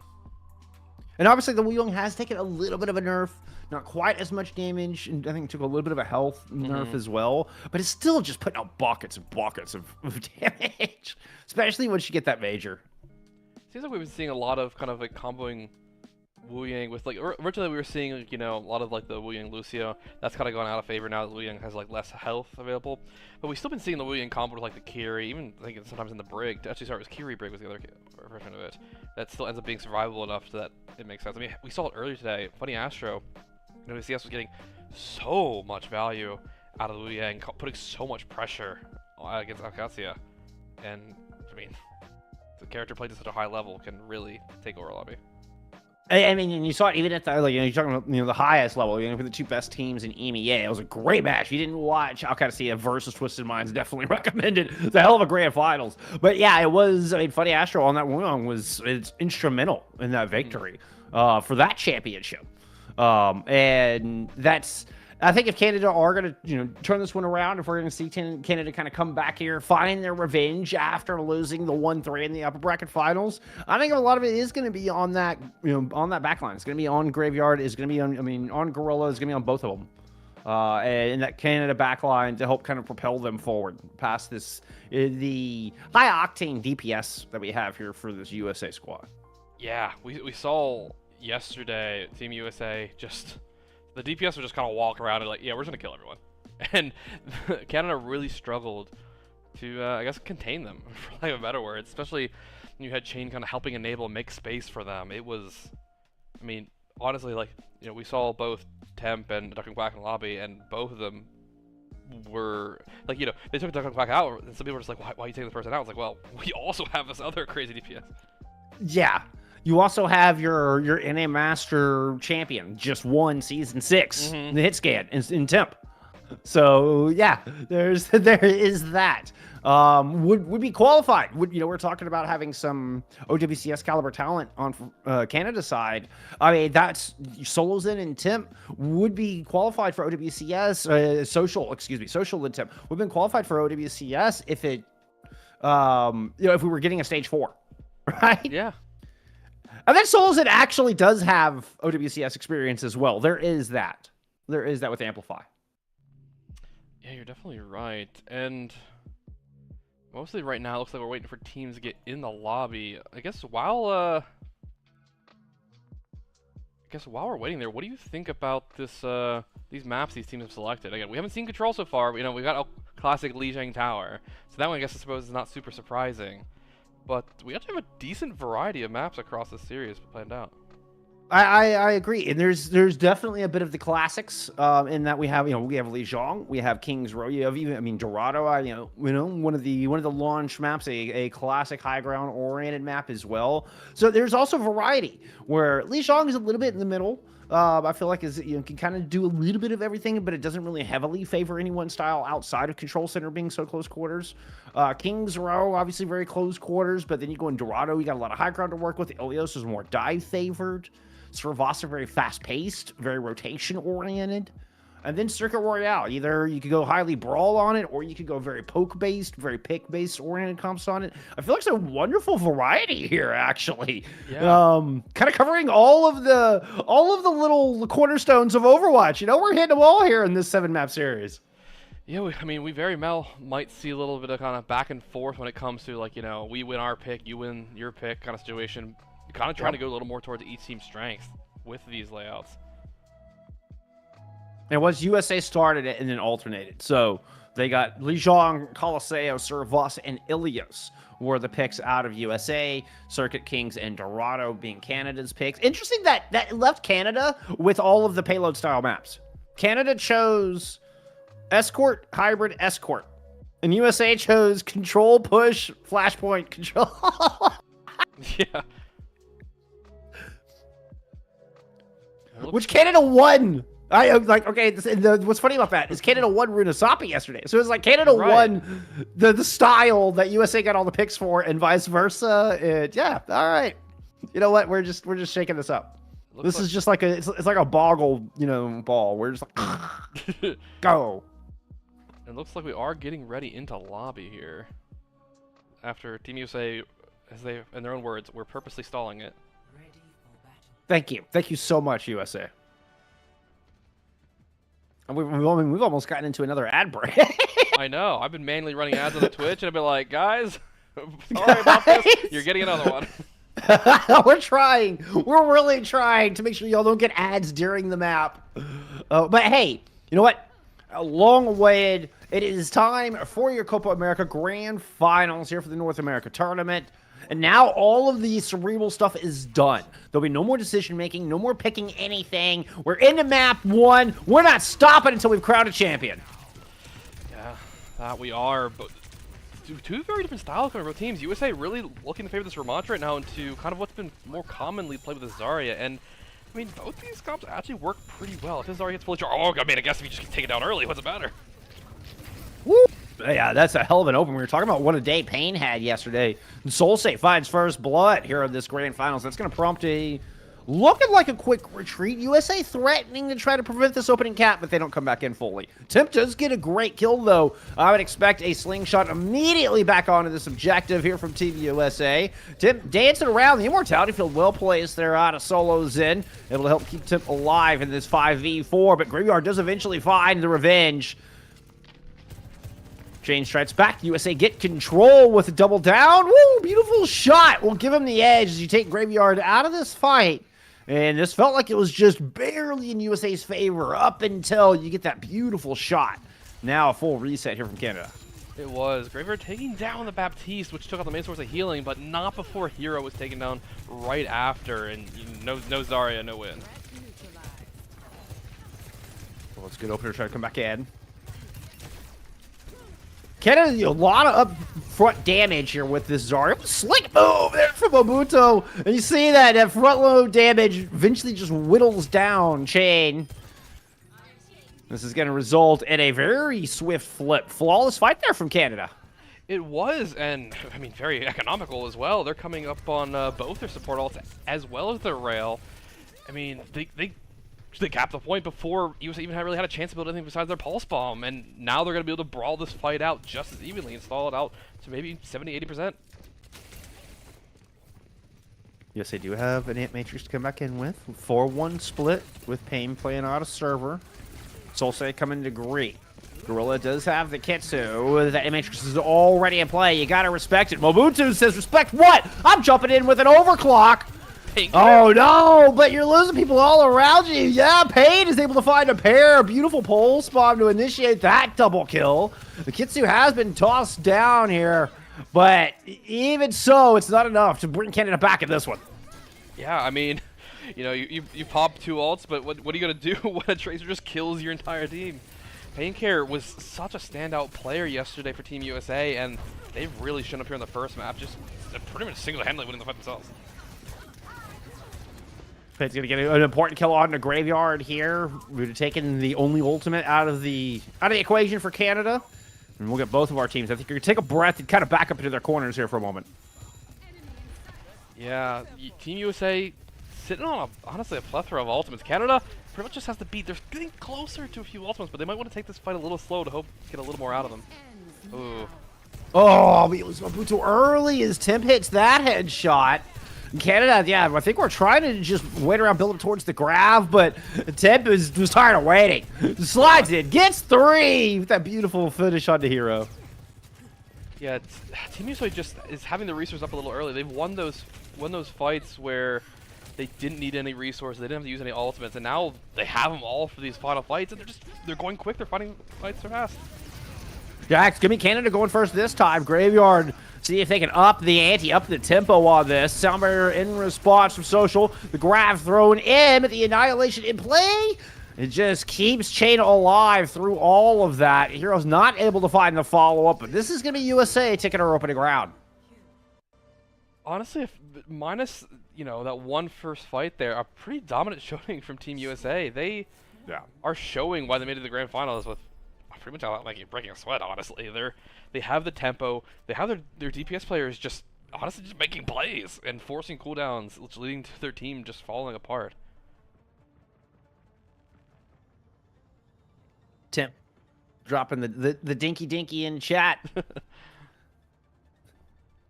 Definitely looking a little dinky on that one. We'll stick with the Soj coming in.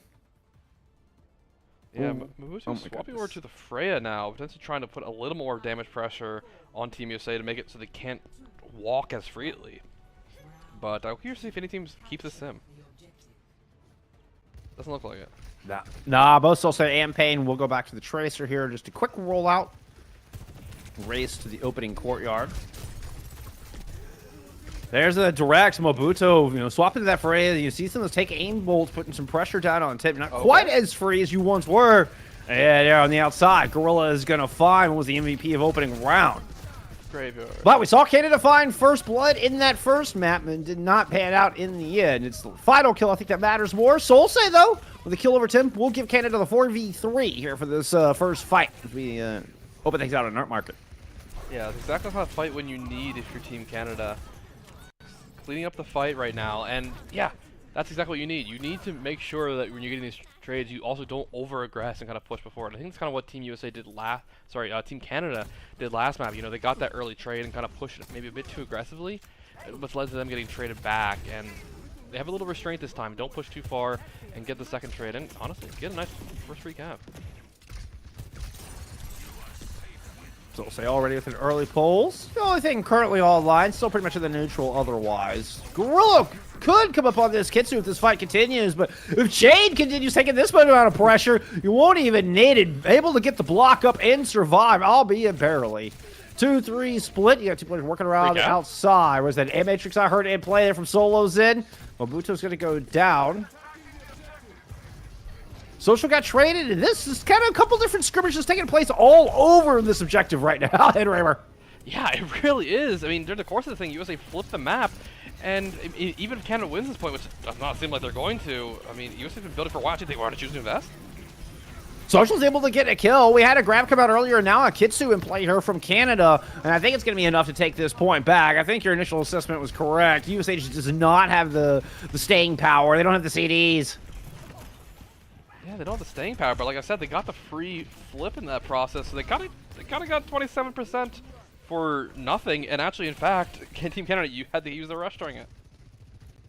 And you would otherwise have Canada at 80% right now, so it's more than the sum of its parts. Not only did USA get 27, but they robbed Canada of 27. Yeah. Ooh, a little up close and personal. Bolo shot doesn't quite land. Tim's able to slide back to safety. Jumping in, we're getting aggressive. All right, Mobutu is just going in deep. We're hungry for blood. Fell on the wrong side of the tracks. You are all in, buddy. No, you're not getting out of that one alive. Tip comes up with a good pick after a little slight error there from Mobutu to fall into the enemy side. Pulse ends up, okay, that was an interesting little interaction. Yeah. Team USA flipping the point back, and Mobutu maybe going a little too aggressive, the commit for the kill in the Baptiste, and getting caught out, and wasn't able to get bubbled really on their way back out, so I'm not really sure if they were not on the same page about how they wanted to push that fight. But it's another fight USA gets honestly pretty cheap. Thought Solstice was going to get themselves with their pulse there for a moment.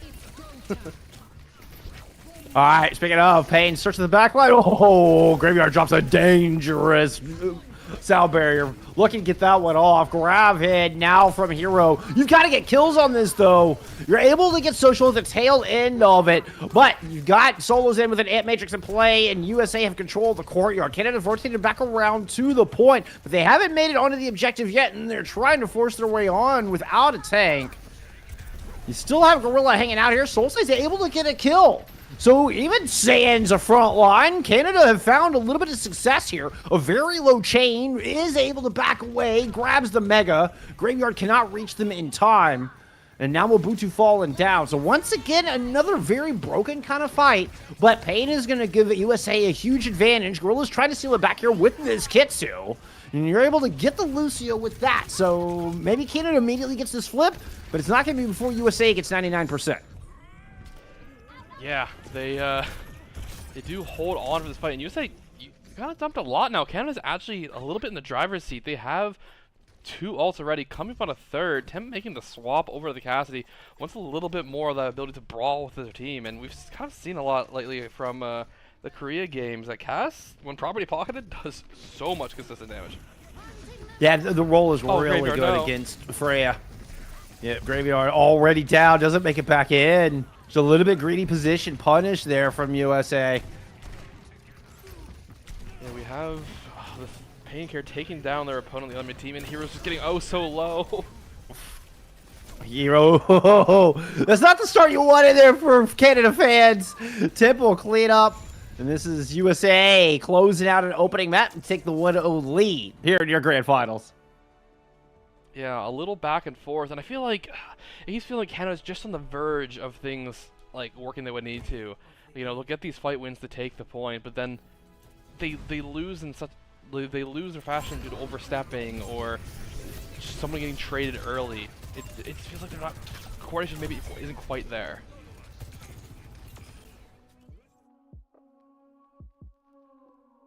Well, it's a good start, but good start for USA. You know, it was, I'd say, a little bit closer there in that second round, but, you know, especially in Control Center, you know, like they lost first fight maybe-ish, but super dominant Control Center from there. And I've kind of come to expect that, you know, when in looking at the tank matchup, Chain very, very good in those Ramachas and the brawls.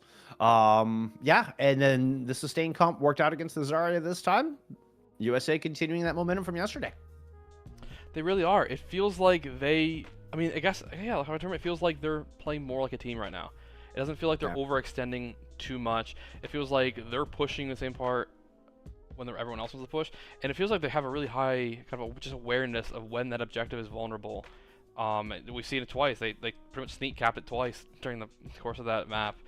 That put them in a situation where Canada might have been in kind of like last fight scenario in one of those previous fights, where they instead ended up with only 70%, allowing Team USA a chance to get back and flip it. Yeah, I'm thinking that last fight where, and you catch Graveyard as well. I catch Graveyard in that ambush, and you catch a Lucio. You blitzkrieged and caught the Lucio a little bit flat-footed. 80% to ult too. Yeah. That's, I mean, and again, we were raving about, you know, just how good, what a great player Graveyard is. I mean, it was no slots there. Obviously, you know, maybe a little bit of mistake capitalized on, but I think more so, really good recognition out of Team USA for those vulnerabilities and when to go. And look, very much on the same page. That final fight for the map, I think, definitely kind of encapsulated that perfectly. Yeah. Now we're going to a little bit of a different map now, Circuit Royale. We're going away from the kind of push and pull as much and going towards, I guess, a map that, at least historically, is a little more pokey. We have seen some variation on that more recent memory, but yeah. Then we've also kind of gotten back into the Sigma double sniper look. I've seen kind of coming back into play more and more here recently, where it's like that's where we started with Circuit 3 years ago, and then it felt like we're not playing poke on Circuit anymore, and then here recently we're slowly starting to say it again. Yeah, Nature is healing, I guess. Is the way, is the way to phrase Exactly. it. Exactly. As someone, admittedly, as someone who also doesn't like being shot by Widow on the map in my back line, at the same time, it's like, okay, they need a map. They did. I mean, you know, we give them one. We give them one. Yeah. We took away Junkertown's a dive map now, apparently. So. Yeah, Junkertown is Or not a map. brawl map if you're a derpy. I don't know. Yeah, every map is a brawl map if you're a Reinhardt player. Temp coming up 23-6. There in that first map is not only your elim leader, but also your damage leader as well at 8.5k. Oh, actually, scratch that. My mistake. Hero. Hero on the Zarya. I did not say that. Just shy of 10k, actually, gold damage in the lobby. Temp is going to be silver damage. Still leading Team USA, though. Very good map for Temp. Yeah, no, Temp. I really felt like Temp was one of those people. Them and Pancare they were always kind of those ones finding those early picks. Whether it be Temp running up, killing Graveyard in that final fight, or Pancare just kind of going through and just killing 2 people in some of the situations on Tracer on their own. Yeah. Yeah, no, that DPS slide is definitely is going to be the focus, or should be the focus from Canada. Yeah, and if you're Canada, how do you stop them right now? I mean, I guess again, you're going to the Poke thing, so they're not going to be able to roam as much, kind of on those off angles. But maybe we'll swap more to Freya. Maybe, and then if it's just if it's just cooldown trade or even just aim trade, I think Canada will be able to put out just a ton of damage. It wouldn't surprise me to see the Weon come out and get into more of a spammy kind of composition, particularly on the defense. If we're expecting Freya, Duck on Quack might come in too. Oh yeah, very true, very true. Matter of fact, it's Quester looks like they will be coming in here for this map too. As a matter of fact. Okay, yeah. Very so then good call. Maybe we will be seeing the Freya back and forth, and these teams. I mean, the Duck on Quack was very kind of dominant when we saw them come in yesterday on the Freya. Quester and Pain also have a lot of synergy. They play together on Artemis, I believe. Okay. The Elite Artemis? I believe they played Elite Artemis together. Yeah. That's right. Which they've made it up into Master Division and Face It League as the DPS line for that squad. So fighting their way up through Expert, winning that championship earlier this year. And earning a spot in a Master Division. So a lot of cool synergy there between Pain and Quester as well. Just to highlight that going into this map too with that sub coming in. Yeah, we're just waiting right now for one final player to join the lobby. Again, I believe these players have told us they're again stalling again. I think they're watching WCS.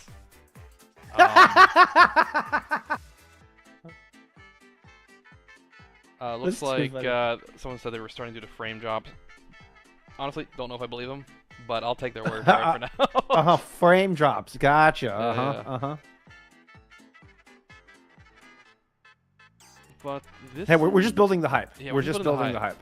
Yes. What do you say is our hype meter at right now? Are we at like what, 2 right now? Still got to work our way up for the rest of the series? Yeah, I think that's about right. Going into map 2, I think a hype level of 2 feels appropriate. What is our scale? Are we 1 to 10? Yeah, I think 1 to 10 also feels appropriate. Okay, yeah. So, Keep it yeah, simple. right now we're at a 2, friends. We're at a 2. We're okay. We're grooving. We're kind of in the pullback of the slingshot. We're slowly. Slingshot theory? It's a slingshot theory. Yes. We're in the slow pullback. It's and then you start ramping up, right? The hype slowly builds, and then it fires. And then it just impacts something. You hope. And then it smashes. Wait. That sounds messy. Just a little bit. Depends on what you're firing and what you're firing it at, and how hard. Are we breaking stuff? Now I just want to get a slingshot. Like, why? Now I just want a slingshot and like a bag of cherries. And that sounds like a good Saturday night. After it fires, it lands where it lands. Well, yeah. It's like budget paintball. Yeah. It's cherries and slingshots. That's. Well, my brother and I younger, we had we didn't have a slingshot thing, but we had like these little like plastic cap guns. And yes. We would run around, like, obviously they're not actually firing anything, but like it was fun to kind of like simulate the whole thing because those things were loud. Those things were real loud. Are cap guns still a thing? Cap guns are great. I don't know, admittedly. do we still sell gunpowder to children? Yeah, do we still come to? It's honestly true. You're gonna see. I mean, it was very tiny amounts, come on broadcast with a cap gun, and I probably shouldn't do that. I don't know if my neighbors appreciate that. They're like, what is going on down below? As long as you have the little orange thing on, I think we're okay. I Yeah. think we're okay. But truly, like, what were we thinking? We were giving gunpowder to children. And I don't know about you, but, like, I know me and my friends, we eventually figured out how to take them apart and get all the gunpowder out of them. Yeah, And we you, started making, stomp like, on it smoke that. bombs and stuff out Oh, of them. those things. Yeah. I had All right. there was a cartridge for me, the one, but then there was also the ones that had like the remember like the paper roll ones. Yes. Oh, yeah. I had a lot of the paper roll ones. All right, back onto our game. You know, watch. Back on our game. If anything, I think it's topical because we have Team USA here. It is topical. No cap. Yeah, no cap. But we do have. We do have Hero. Life Weaver. Yeah, we have Hero stealing in as well.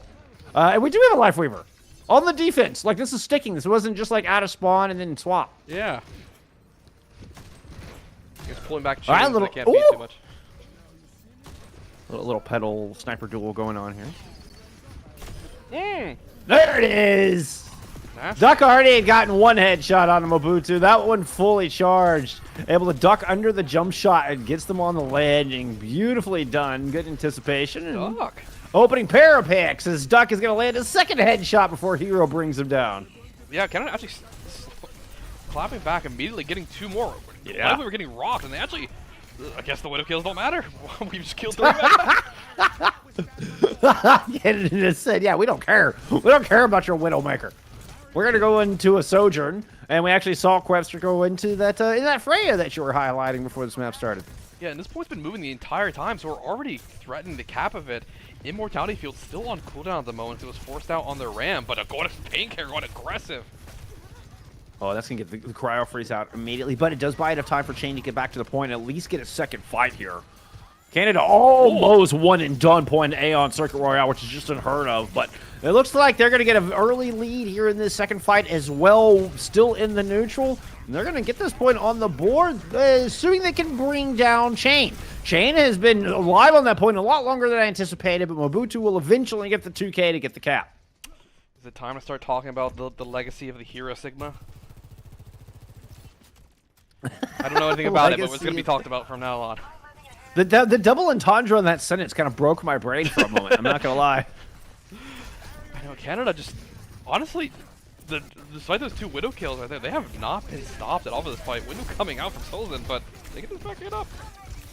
I love this decision. Okay, now Canada is going to slingshot with their own Ant Matrix. And Mobutu puts a beautiful railgun through the double damage right onto Payne's chest. Now Chain is stuck in a bad spot. Good flank there from Soul State. They have been forced away, but here comes Mobutu with the OC. Comboed with the Gravitic Flux. It's more than enough. Feels a little excessive, as a matter of fact. Yeah, that's, and the thing is, they've still left themselves with 2 ults left. They have the Wu-Ying ult, they have the Blade.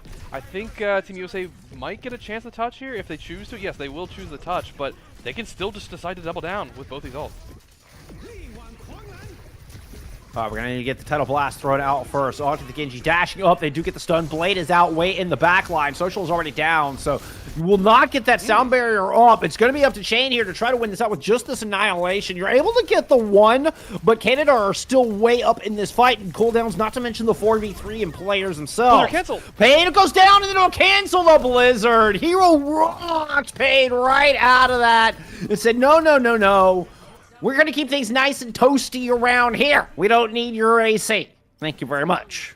4 minutes and 44 seconds for 3rd point Circuit Royale. I mean, 3rd Royale is hard to cap, but, I mean, give me 4 minutes 44 seconds. I can make miracles happen. Noggin chat says Canada clearly needed to do more triple blocks to prepare for this tournament. I don't know. They looked really well prepared, all right? Looks like the triple blocks are paying off, all right, Noggy? Yeah, no, they were back on the Widowmaker now. Decided they had enough of the Freya. They want to try to find those 1 shots they were finding on first point themselves. Almost. Graveyard didn't quite give it to him. Whoop, whoop. Oh, Genji! Oh, no. Soul say jump scare in the window. Soul say backs up. Kind of flipping the map here. Hero has gone down, though. So this is kind of first real good side from this defense that we've seen in a hot minute. OC Adam Mobutu just try to quickly send that back the other direction, not let USA rest on their laurels. Ooh, but the counterpunch with the sound barrier is enormous. Very well timed there out of Social. Both these teams just trading their ultimates a little bit back and forth, and Canada a little bit more of their own. Chain is now in the Sigma, decided to just want to take the mirror. And it's kind of deadlocked as far as ult charge is concerned.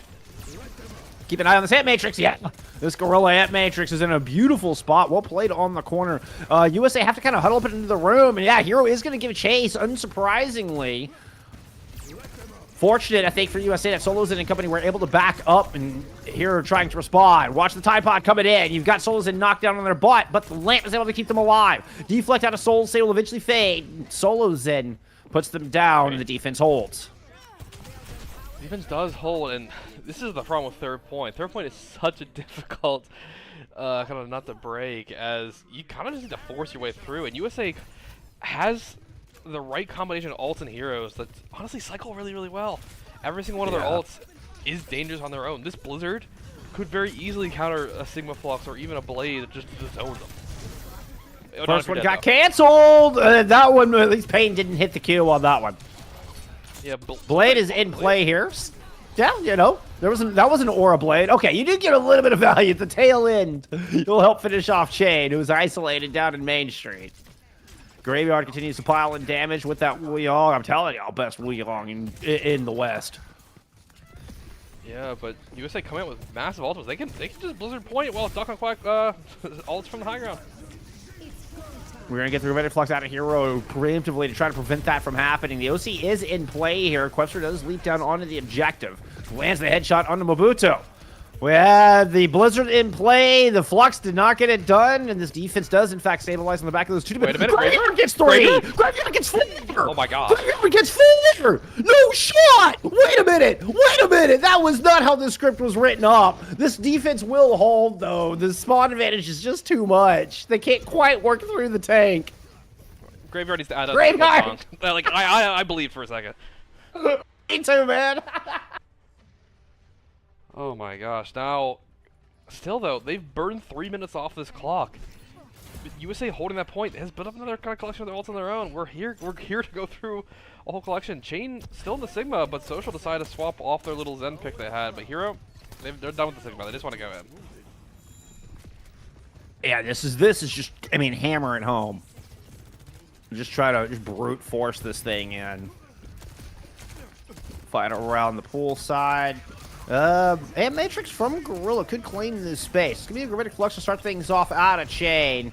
Ooh, unclear what that caught. Beautiful rock. My goodness. Solsei is able to dash away, fortunately for Team Canada. With 40 seconds to go, the A-Matrix and the Overclock are currently in play. Chain is just taking an enormous amount of damage. Payne will get caught. A-Matrix now in play from the defense. A little skate across from Social to try to stop this cart.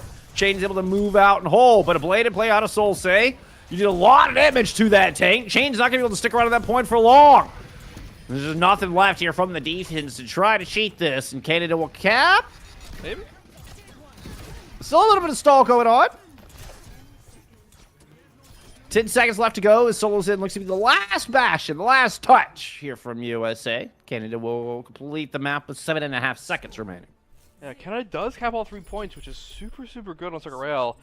That being said, I mean, they you say stalled 4 minutes. Actually, over 4 minutes, 5 minutes.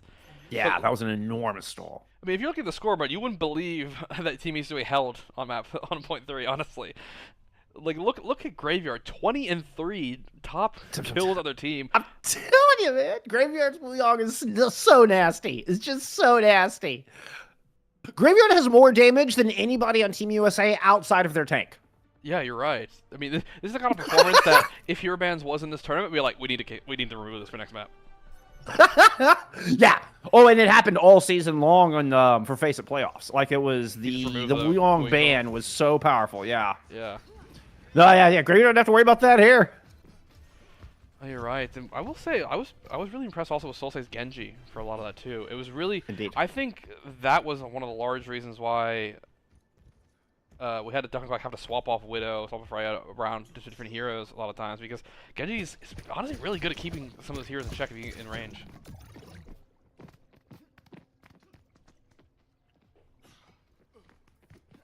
Get sometimes just how good Genji is at poke. Yeah.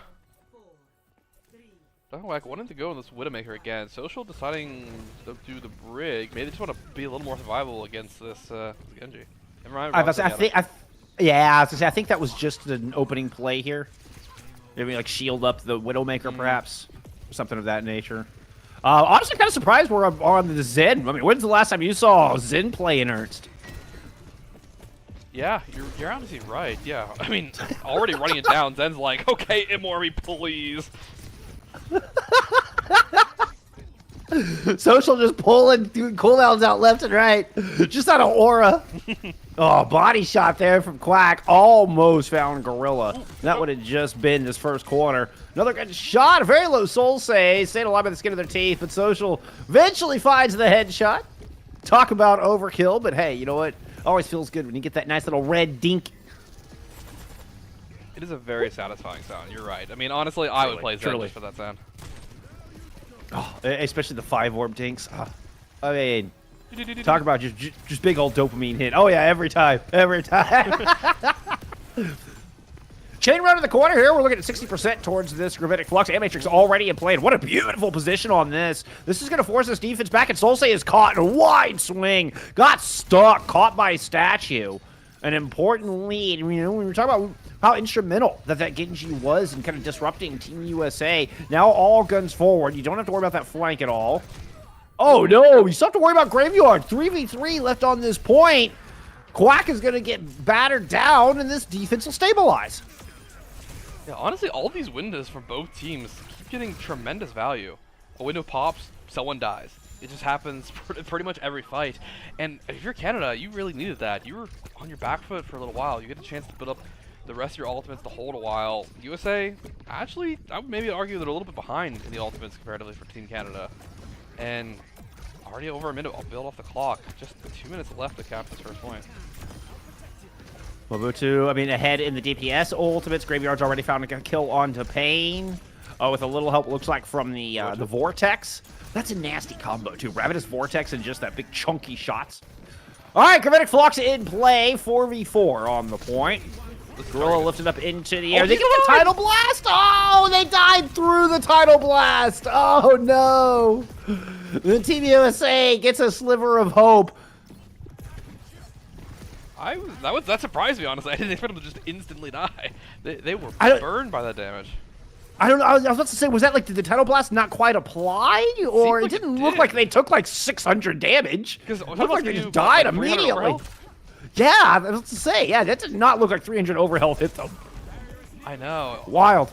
It must have been a combination of like impacting on your head plus like hitting with some shots or something like that. Huge transcendence. Oh my goodness. Social is able to negate a annihilation here and just completely swing this fight alongside the Matrix from Solo Zen. That is a double support ult combo I did not expect, but damn it if it didn't work like a charm. It did. And I'm starting to think here, maybe defense for first and second point has been patched out of the game. I'm thinking that's what we found out in this match. Teams have realized something we have not. That it's a bug. It's a bug. We just don't play defense on circuit. Yeah. That's just, at least not until we get into the hotel. We have to just do 2 quick dash in. Rock stuns Pain. Oh no. Put that sword away. Keep it in the kitchen there, Pain. It's no use here in the streets. Yeah, what a tremendous rock from Hero. I mean, again, really? Another hero play that you need, I guess, from Hero. But I see what you did there. Yeah. Definitely meant that on purpose for the entire time. But these rocks from both these things, oh my gosh, another one on Chain! Hero just broke Chain's ankles, got behind the SIG, and just smashes him point blank with an accretion. I know, we need to get Chain new medical coverage. I think I've seen commercials for this. Yeah, if you are one of your loved ones that has been affected by Hero's rock, please call this number. There's support groups. Yeah, one of them, Operators are standing by. one of the name is Gorilla. No doubt. All right, Solstein's going to receive a Tide Pod. Ooh, and Cod duck out of the air with the stun and then hit him with the shurikens all the way down. That was really cool looking. Now a very unsuspecting Social just got dashed through and comes back in to try to take the duel. Social, come on now. Come on. Yeah, Solstein does get traded, but more and more time burn off the clock for essentially nothing from Canada. I'm still stuck on like Social made it out of that room and then turned around and went back in with Yeah, like he 10 did not health. win. Not win this. But now you're kind of in that situation for Social where normally I would say you should swap, but you're 83% to trance with just a little minute left. So if you swap, you're probably not gonna get your ult anyways. You're kind of stuck. You'd like to have that Transcendence here for the overclock. Actually, one of the best defenses. Oh! And Matrix is in play. Oh. Beautiful back-to-back shot. Mobutu putting USA in a tough spot. Will find the 3-piece. 45 seconds to go. Yeah. Wholesale swaps from USA right now. We're on Lucio's end, and Social dies late here. And I mean, we just see what is this? What is Solo's ending swapping to? I just saw 4 swaps back and forth with this man. I mean, just aim speed them out of spawn? Is that the big brain play? Maybe. You just amp speed for half a second? Yeah, we're doing the Churong maneuver. Yeah, is the Churong rollout?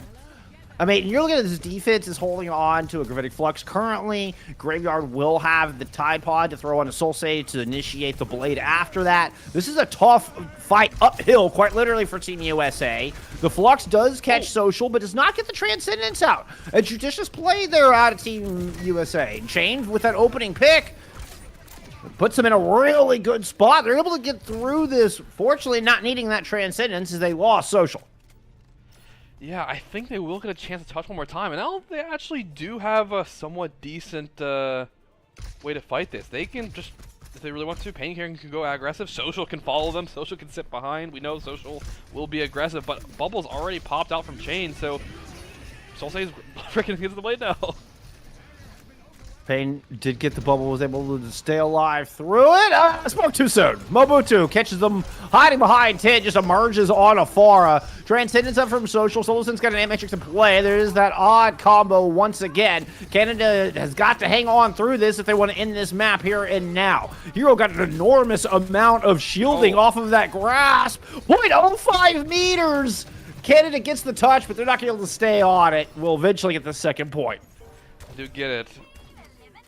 Finally, with a lot of effort there, a lot of clutch plays on the team, but there's just barely over a minute now. Canada making wholesale swaps because they just realized, yeah, we can just counter comp this and buy a lot of time because all you really got to do is win, what, 2 fights max? I mean, I think taking time. I think that was the crucial part there. You moved to Mobutu, Solsei, and Hero all just so much sustain in this fight. Mobutu all pretty. I mean, or you can just do it that way. Just win the duel. Yeah, just kill people. It's gonna take so much time to work through the cooldowns of Castra, Matra, May. Oh, it's just the comment of the okay. swap, but I guess just Hanzo, get Hanzo'd. I mean, what a brilliant swap! That's how you do it. You go into the Shimada Brothers, you need quick burst damage, and you know what? Webster delivers that opening pick, and Chain and Pain able to dominate from there. Even better, these last 2 fights, Chain has not had to use this grab. They're winning these fights while still having the threat to the grab the entire time. Mobutu going over the Widow, trying to look for a pick. Graveyard taking down early? Oh, no. Is that what you want to see? What a high-risk play out of Mobutu. I mean, if you need a pick, now is the time. You're going to get the pick, now is the time, should I say. Hey, Matrix in play here from Gorilla. Hero just blocks Slop to try to stay alive. It was the rejuvenating wave to keep them topped up. As this card inches closer and closer to a third point. Chain is able to throw in the grab, gets a kill onto Solsei somewhere in there. Dragons have been invested as well. Doc is able to get one. Social is able to get one. And Hero will eventually get brought down. We're headed to extras. This map is not done just yet.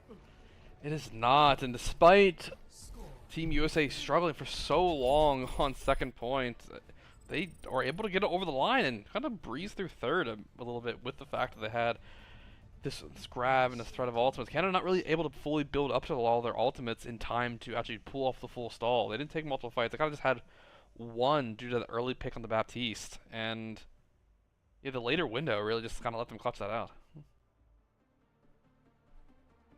Yeah, really good job from USA, kind of just the way they were able to roll that in. Yeah, I fully expected it to take, two kind of long, arduous fights for USA to get that home. It really only took one. Well done. Great swap. Great swap there from Quester to move into that Hanzo. That was exactly what was called for. Yeah, and now we look at these lineups here. USA decided they just want to stick with it. Like, right, we could be being baited, but it seems like they want to start off on the Zarya this time after the Sigma getting kind of stopping the Sigma for a good while. Canada just deciding to, keep it short and simple. We'll keep it. What's working is working. We'll do it. And this also falls into a lot of very, very comfortable picks for all of these players from Canada. Does it know they're there? Feels like all 5 of them are looking their best heroes here. Ooh. Hero. Wow, that was a quick ambush. Oh my goodness. Heroes able to block their way out of there. What a recognition from USA. Yeah. Yeah, very scary as, Chain already 100 charge pushing forward here, but Bubble's being forced out of them, so they can't be too aggressive. Slow setup, looks like a 3-2 split. Pain, play it off this left side. I love that Venture skin, by the way. Awesome Venture skin. Yeah, defense holding. Canada trying to hold this bad corner for now. Heroes block slop is going to fade, and there's not really anywhere to go. They do have the shield to try to back up to the good corner.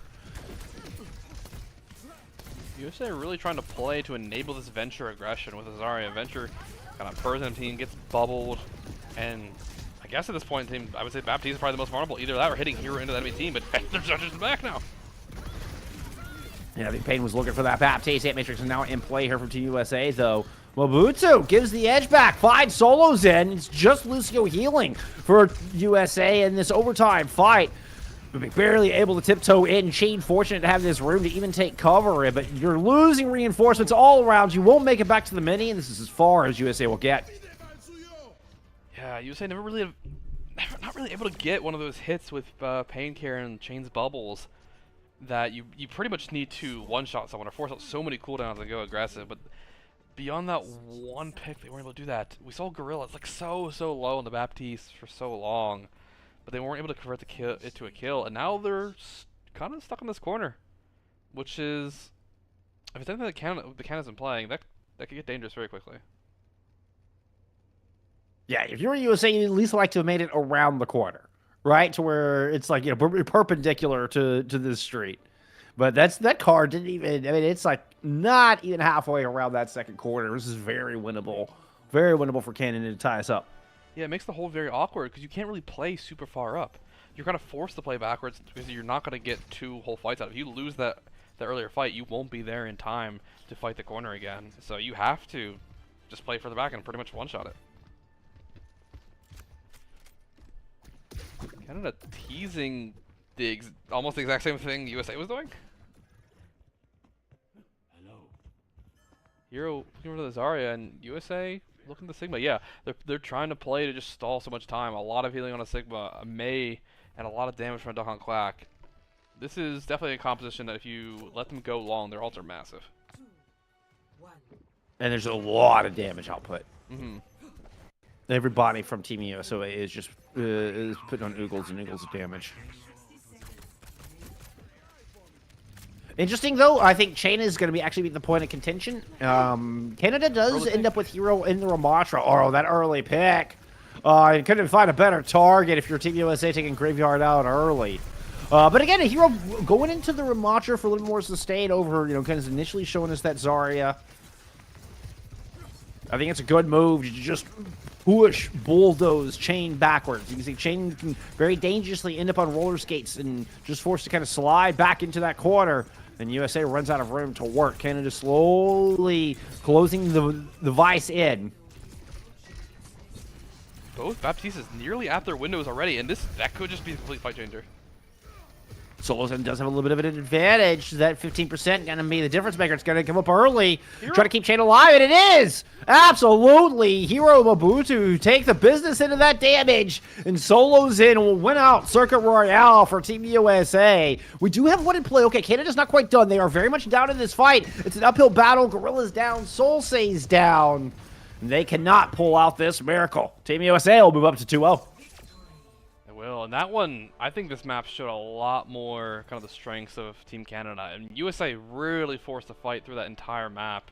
We saw, I mean, honestly, I thought Canada was going to win that for a second. I was watching those Baptiste charges back and forth, and just by the razor's edge, they win that map.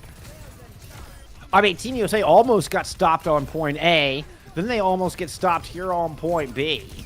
Barely able to cap with time, and probably what should have been 2 fights. It only takes them 1 fight to get in. Beautiful pick, and into the backyard, find that Baptiste. Just everything kind of working out in USA's favor. It felt, I mean, back on their point A attack header, where I thought that map was getting, had lost, had slipped between their fingers, had gotten away from them. I did too, and I mean, I guess it's one of those things that shows some of that. The high-level talent you were mentioning on Team USA, the people that have already been in those high-pressure scenarios of those grand finals and won it, and just able to clutch it up and win those fights, because it never really felt like, I mean, you get full cap on Circuit Royale, you're like, oh shoot, we have to do the same thing now, and despite being held for a long time, they pushed it and were able to do the exact same thing, and then you're like, okay, we're on even footing now, it's okay, we'll just hold it. I mean, what a smart play. I was worried that the signal would just get ran over. They were having to play so close on that second corner. Obviously not ideal for that USA defense, and looked so winnable there for Canada. But the signal ends up working out. Like the sustain works out, and Solozin, you got to give big props to Solozin. You saw that race they were looking at. Solozin ends up with 30k healing, by the way. So much healing. Which I know we don't normally kind of comment on the healing in a match, but that's insane. Yeah. Yeah, I mean, you have to essentially just be like, look, I'm going to pump heals repeatedly, and you're going to live. Yeah. Wow. Chain was your damage leader there. And also did 8.7k damage while doing that as well. Like, how do you find time to do damage when doing that much healing? Yeah. Almost had fewest deaths. Ends up 22 and 10. The final number there for Solozin. I think has to. But look at Mobutu, 41 kills. Like, by far the highest in the lobby. Yeah, my goodness. Yeah, Mobutu dropped a 40 bomb and a 20k bomb. Yeah. That's I think it really felt like Mobutu kind of came alive a lot more in this map. I felt like Mobutu last map maybe was a little quieter, but this one it really felt like they were getting the advantage a lot of times with their team. And we do see that in some of these more long-range maps. Mobutu perhaps having that little bit of extra time. When you get into a little bit more of a just peaky sniper battle, maybe that's more kind of Mobutu's wheelhouse versus the more mobility, more swinging, looking for angles style of hits gameplay. And I think we're gonna go more into that latter. I'm afraid going into Colosseo. So hopefully, I want to see and I know Team Canada fans out there want to see Mobutu keep that up now that we're moving away from more of that long range style map. Yeah, I think this is the situations where we could see a little more of that flanky Tracer style, which gave him a little bit of trouble earlier. Yeah, 100%.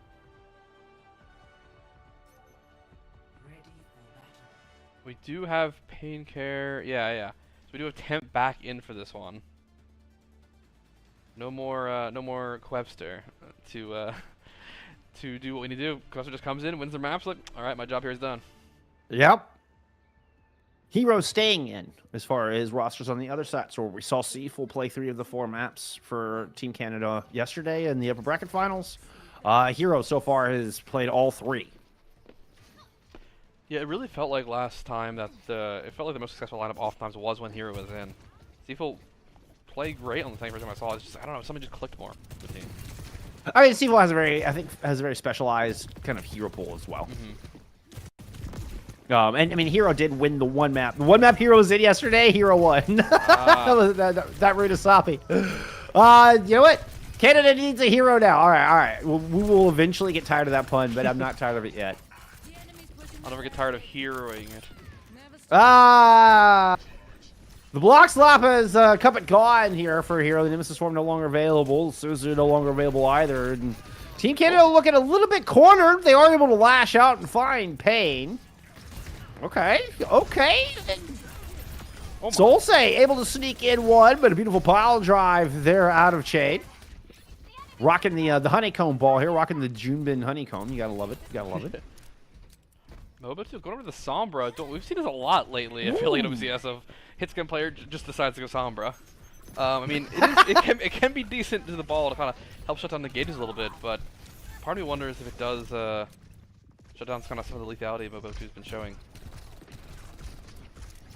It also leaves you with not a lot of front-loaded pressure as well. So you can see, I mean, Timp could just go on a field day here. Timp could be completely free unless these flankers get back there. That's so say is going to pressure down that hit scan and make sure Timp just doesn't have all the room in the world to work here behind the ball of Chain. Yeah, they just found 2 people so early, and they're able to come off to this early lead here. We do have Chain coming over to these mines, which are so good for zoning, forcing people out, and they'll say pulse bomb.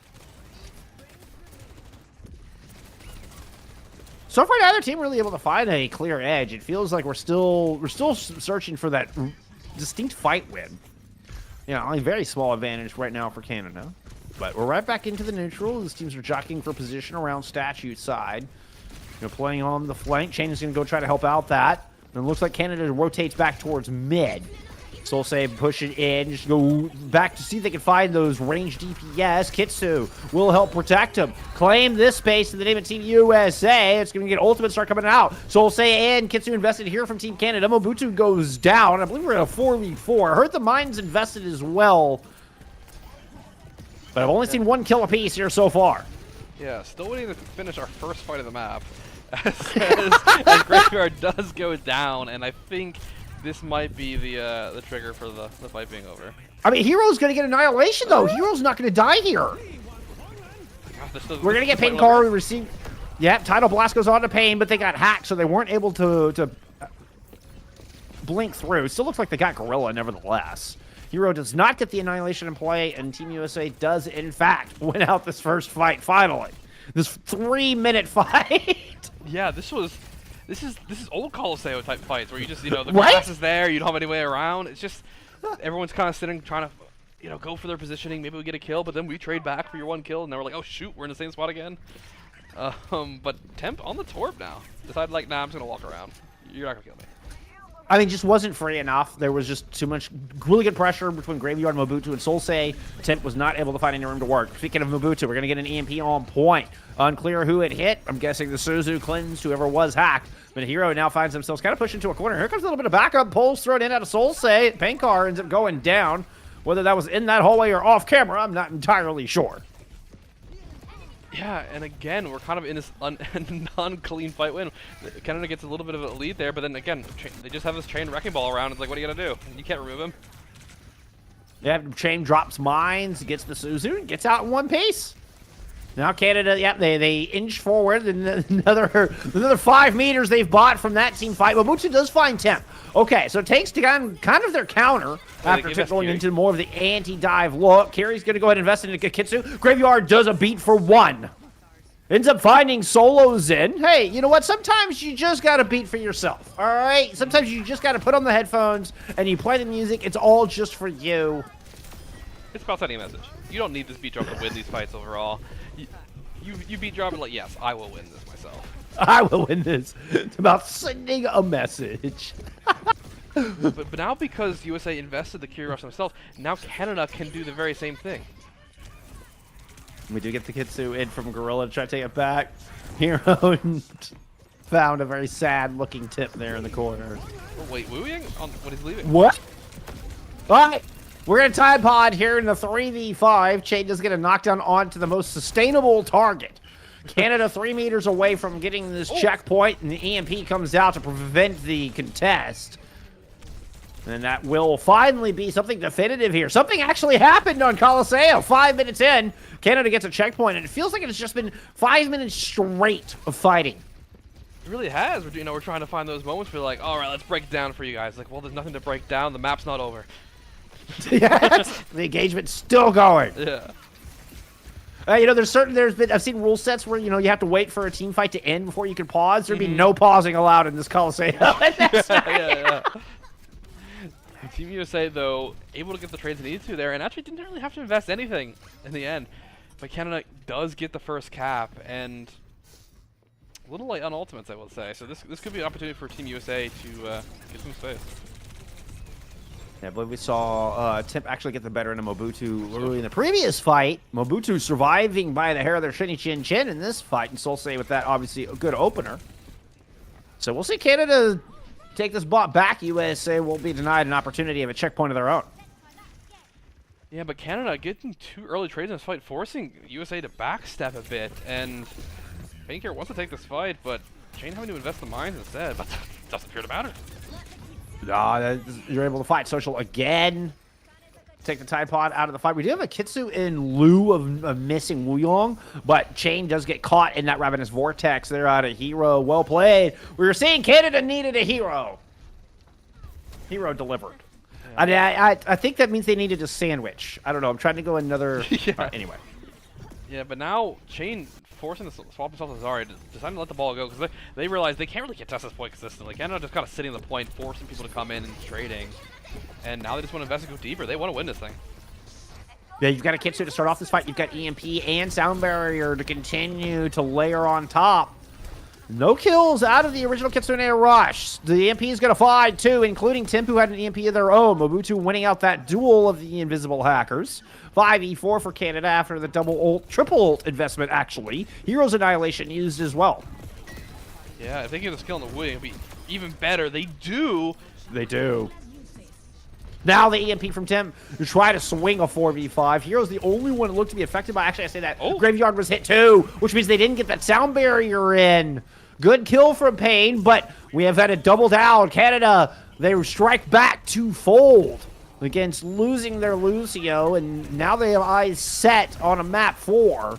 3 meters from the cap. It's Social who comes out to get this. The contest gets hacked. Buys enough time for Chain to return on a Doomfist. Hero is low. Sound Barrier in from Graveyard is going to hit all 5. Oh, Solsei moves in and takes Social out of this fight. Drops the pole sim, but a good dodge. Solo's in low. Does eventually get brought down. Graveyard low on health. Stays alive. Hero finds 3. Canada cap the map. They get rid of the goose egg. They do. Started out a bit slow there on the map from both teams, but once Canada kind of found their groove, they did not stop. Suddenly they were the ones getting the trade. They were the ones constantly pushing the objective, forcing Team USA to figure out what they wanted to do. We saw Temp swap between 3 different heroes. We saw Chain swap between 3 different tanks. They did not know how to solve it. And this was a USA map pick as well. Yeah.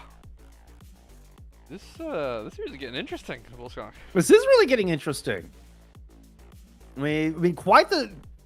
I feel like we went through a couple of different shifts there on that map. I think we did too. There was that whole little back and forth wave for a while where I felt like nobody was really winning. And once we got out of that kind of like center area, Canada's comp really leveled up. And maybe it was a situation like, they finally got the perk aspects they want that made their stuff even stronger and stronger into it. And next we're going to King's Row, which I feel like really kind of leans towards the comp Canada's been running and doing really well on, whereas USA's been like, okay, let's force the ball, or let's force the Sigma or something like that. But King's Row, you can run a little bit of ball, but like what's it called? The Ramatra is really good. I think we're probably gonna. I mean, you have to end up in a Ramatra mirror here. And honestly, I feel like I think Chain is a little bit more known for the Ramatra than Hero is. So I would traditionally think that USA would be happy to take that mirror, but man, after that Coliseum, I am not so sure. Yeah, if I'm Team USA, I'm like, whoa, we yeah, we lost that one. Oh shoot, okay. Yeah. Hero ends up 18-2 in that map. By the way, that is most elims, fewest deaths in the lobby. Mobutu comes out with top damage. Gold damage sitting at 8k there for Coliseum. Yeah, I doubted the swap to the Sombra originally. I take it back, Mobutu. Keep playing the Sombra. It is working for you. I will say, didn't lead the team in deaths, but also led the team in damage. Still so, won. Still won. Doesn't count. Doesn't matter. Yeah, really nice clap back there from Canada. That was what. I want to say that Mobutu led the lobby in damage, but you also had like Solsei out damaged everybody except for Social. Social actually led in damage there for Team USA. Really? Yeah. Well, that's impressive, actually. I would not have. I guess I wouldn't have expected, but at the same time, it felt like a lot of USA was struggling in a lot of areas to kind of like get their, I guess, to get their footing, for lack of a better term. I mean, Social traditionally a main support as well. Like, I mean, is a Lucio break player from what I've seen. Ends up picking up the wheel and kind of playing flex with Souls and can stay in that traditional flex support role. And yeah, it's actually Social puts out more damage than Chain in that map of Colosseo. That just blows my mind. That just blows my mind. Yeah. Well, I mean, what as I say more about Social or more about Chain? I'm not sure. I'm not sure. We'll let you decide, friends. We'll let y'all figure that out. You make your own decision. This is your moment. Let us know in the Twitch chat. We'll look at it in about 2 minutes. Yeah, we'll analyze it. We're just here to present the information. We're not here to tell you what to think, friends. All right, we're just here to give you the info. We're a chat of free thinkers here. That's exactly right. We encourage free thinking. You make your own decisions. But I'm awesome. Headrammer is awesome. In case we can make that decision for you. If you want to sub to the channel, no, I'm kidding. Have you heard of Twitch Prime? Well done. Well done. All right. All right. Of course, this is a first of 4 in this grand finals. USA are not quite on championship point yet. Still time for Canada to continue this momentum. And right now, it feels like they're in the driver's seat in this one as we get ready to head into Kings. If I had to guess, it looks like just a little bit of a bio break here because this kind of feels like, hey, let's take a minute and everybody just. Yeah, it's usually Team USA Take waiting on one player to join their lobby, as they do. Canada will be attacking first, though. Are you a believer in attacker's advantage? It depends on what you're talking about. There's 2 different kinds of attacker's advantage. Okay. The attacker's advantage in the West is not the same as attacker advantage in Korea. All right, break it down for me. I need to hear the difference. I did not know there was a difference. Yes, it's 2 different things. I mean, it makes sense. Like, it's just they call attacker advantage different things. Okay. Attacker advantage in the West is like your overtime spawn. Like you go on attack first so that you can determine like, well, for one, you get the overtime spots, but also that you can determine like where you can use your ultimates and you can kind of set that. Where attacker's advantage in Korea has more to do with timing. With like you dictate the time of the attack versus defenders dictate where a fight happens. So it's just a different, like it's the same description talking about 2 different philosophies. Yeah. So you're a believer is what I'm hearing. Oh yeah, absolutely. All right. We'll get the Bullskrunk official endorsement of attacker's advantage. No, does that mean I believe that the attacker always wins, or like that I'm not so sure of. I think it name me varies. 10 times they've lost. Dude, I can't. Yeah, You're right. I guess You're right. It's just the truth. It's never That's how it happened. works. It's never happened.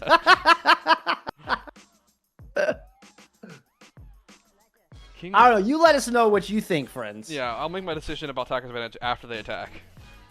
Yeah, after we see this. Yeah, we'll do it in retrospect. That way we can't possibly be wrong. Oh my goodness. LA Smurf said good shit, USA.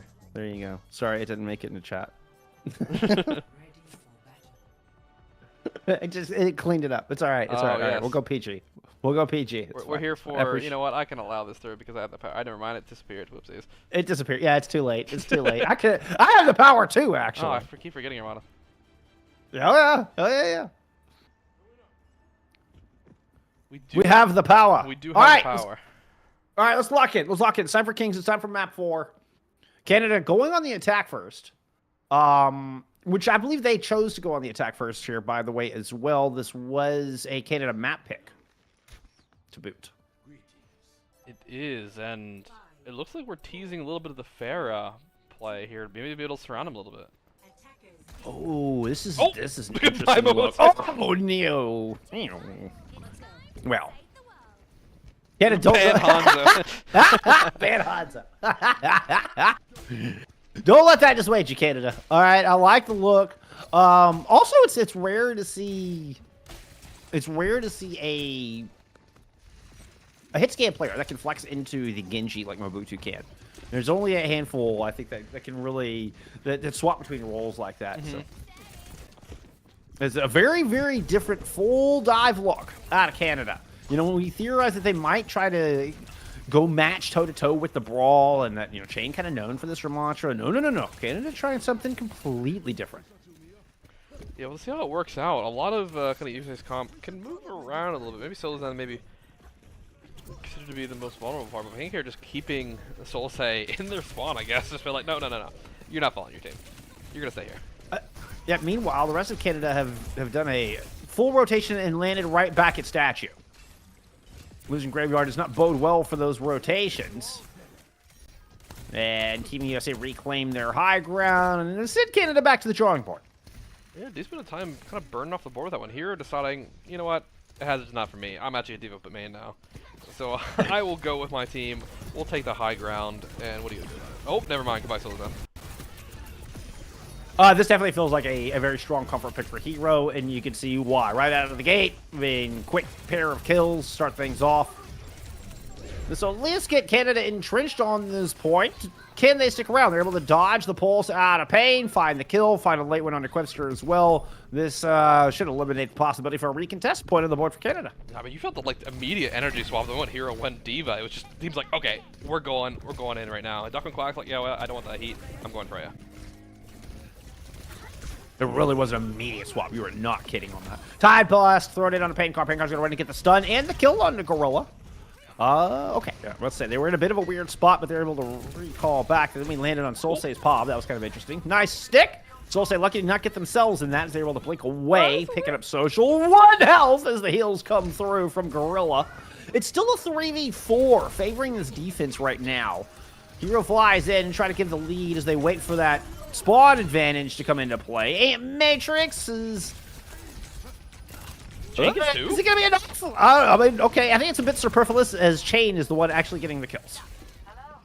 It is, but I mean, you can see right there how strong Diva can be in these moments. Like, you got to be really careful to get this before the remake. That's actually absolutely wonderful for them. But you got to be careful, though, as you saw Hero just go right onto a Duck and Quack in the air when you're Freya. When you're sideswiping like that, Diva can just go right on you. About 2? About 2. Immediately chops through Chain. All right, job's done. Well, all right. I guess fight win. Woo. Yeah, it was like 3 slices. There you go. Yeah, I'm really surprised it's so easy though, because normally, well, Racha can either block or the Racha gets like the slightest bit of healing and they kind of live forever. But I kind of felt like they caught off guard. Yeah, that is really strange to see Ramattra go down like that. Like that was not a squishy. That was one of the most sustainable heroes in the entire roster. They changed how armor works in the game to fix that. Hero. Exactly. All right, Kitsu in play. Out of Canada, Sand Barrier is going to get layered in on top. Really nothing to respond with here. Chain just gets melted through. Just has to stand there and watch the excessive amount of incoming damage thrown right on top of their blocks.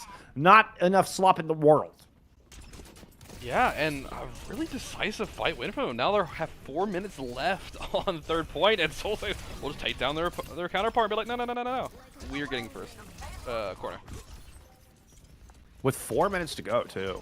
I mean, there's lots of time rolling into this Foundry. Solsei still playing out of Mega Room. He did get that recall forced. Yeah. Aggressive position here out of Hero. Yeah, and now we have Duck and Quack also mirroring the Genji back. We have 2 Hitscam players playing Genji right now. I'm not really sure what that means for our world. Yeah, things are all out of sync again. I don't know. Something's in retrograde. I'm not quite sure what it is. And Matrix up from this defense. Hero trying to stay alive long enough to get the Annihilation online. Look, he gets the deflect through the AM Matrix. Oh, that's nasty. Yeah, Mobutu had to drop the WP in chat. That was a double damage deflect. They're out of Quevster to shut down this attack. And yeah, that was USA definitely needed that mitigation check. Okay, Duck Quack. Interesting. That's a lot. How does Duck and Quack have that much mitigation? Wait, how did that happen? Oh, it happened. Wait, what? It must have been Genji deflect into Genji deflect back and forth a few times. I mean, for 8,000 damage mitigation? I mean, if you're doing it back and forth like instantly, really fast through a window, that's crazy. Oh my god, that's crazy. That means 8,000 points of damage just hit into Mobutu. Yeah, you know what? I understand why they died. Okay. I mean, granted, there's obviously some other deflects have happened throughout the map, but that means quite literally. I mean, it had to be like a rail shot through the ant matrix. It just went back and forth through that ant matrix a few times. Sorry, my brain is still on that play. We have had a Mobutu double here from Canada. 2 minutes to go as they're about to round this final quarter. Yeah, I've seen enough. Nerf Genji deflect. Yeah, my brain is still rapid. It had to be a rail shot that went through the ant matrix multiple times. Kitsu! Oh, Webster! I mean, I can't believe you got your little baseball bat out of there in one piece. That is a miracle in of itself. Yeah, Pain does go down, though. Canada does lose Mobutu in the approach. We've had 3 ultimates invested here from Team USA, and they've only got the 1 kill to show for it. Canada coming up on some important ones of their own to try to push this home. Solsei is able to wrestle Chain down. Graveyard's going to get 3 with this sound barrier, and this could just be enough to push it over the line. The chase is on. Gorilla's able to find 1, but couple players from USA are staying elusive and staying alive, able to contest to buy time to get Chain over onto this Maga and back out onto this point. Yeah, they made this fight scrappy, which I feel. Oh, goodbye, Graveyard. Yeah. It shouldn't have been that scrappy. It felt like once the beat got dropped by Canada, they had such a distinct advantage. Solsei will finally, looks like, leverage this thing into a cap. Chain does still have a little bit less than half health, now down to 1. Good Suzu keeps them alive, but not even the cardiac arrest will help keep them up. You do get the clock under 1 minute, importantly, here if you're Team USA. But we do get 3 points on the board out of Canada. Yeah, a really good stall there from Team USA to burn a lot of time off the map. They just made every one of those engagements scrappy. Anytime Canada went to push aggressively, they would get at least 1 kill or something like that would slow them down, and then the fight would slow down. And Canada not really super clean on that B push, like you mentioned, where that should have just been a definitive fight win, but we ended up with Hero dying at 98% on Ramachald. And then what are you gonna do without your Ram? You don't have the point presence anymore. Also, Mobutu has 8,500 versus 8,509. That was 8,500 damage tossed back and forth between those two in that ant matrix. Yeah. It's what can I say? They're just better. That's when you tell your that's when you tell your Ramatra, like, step it up. Step it up, bud. Come on. Just the thought that they actually tossed 8K worth of damage back and forth. I mean, I want to go break that down. I need a replay code. I need to go break this down. I think we've invented a new, like, perpetual energy source. I mean, seriously. Like, that's it. We're just gonna power everybody with Overwatch. Exactly. I mean, we power the world with, like, hydroelectric plants of, water going through turbines. What if we just power through deflecting energies? I love it. Yeah, I think we found the solution to the world peace. More mitigation than both takes, GG. I know, right? It's crazy, Mobutu. Like, crazy. That is, I have never in my life. That is just wild. The math on that is wild. That's the thing that will crash an Overwatch server right there. That is actually, yeah. Fortunately, we're still in one piece. I don't know. We may have caused some kind of multiverse incursion that we are unaware of. So y'all look outside, make sure the sky hasn't cracked open. Stay tuned for Avengers Doomsday, where you see the conclusion of the series. Oh, Quebster gets popped early there. Nice little combo between Solsei and Mobutu. Clear off that high ground, but we have had a bit of a hotel push from USA, trying to flip this map. Hero just defies your map flip and just runs over your supports. Yeah, Shane trying to get a trade. They will not be able to, so yeah, Canada will hold for this, and they've held long enough. They're starting to build up to some of the ultimates, and this is where these comps get dangerous. And oh, goodbye, Hanzo. You should not be there.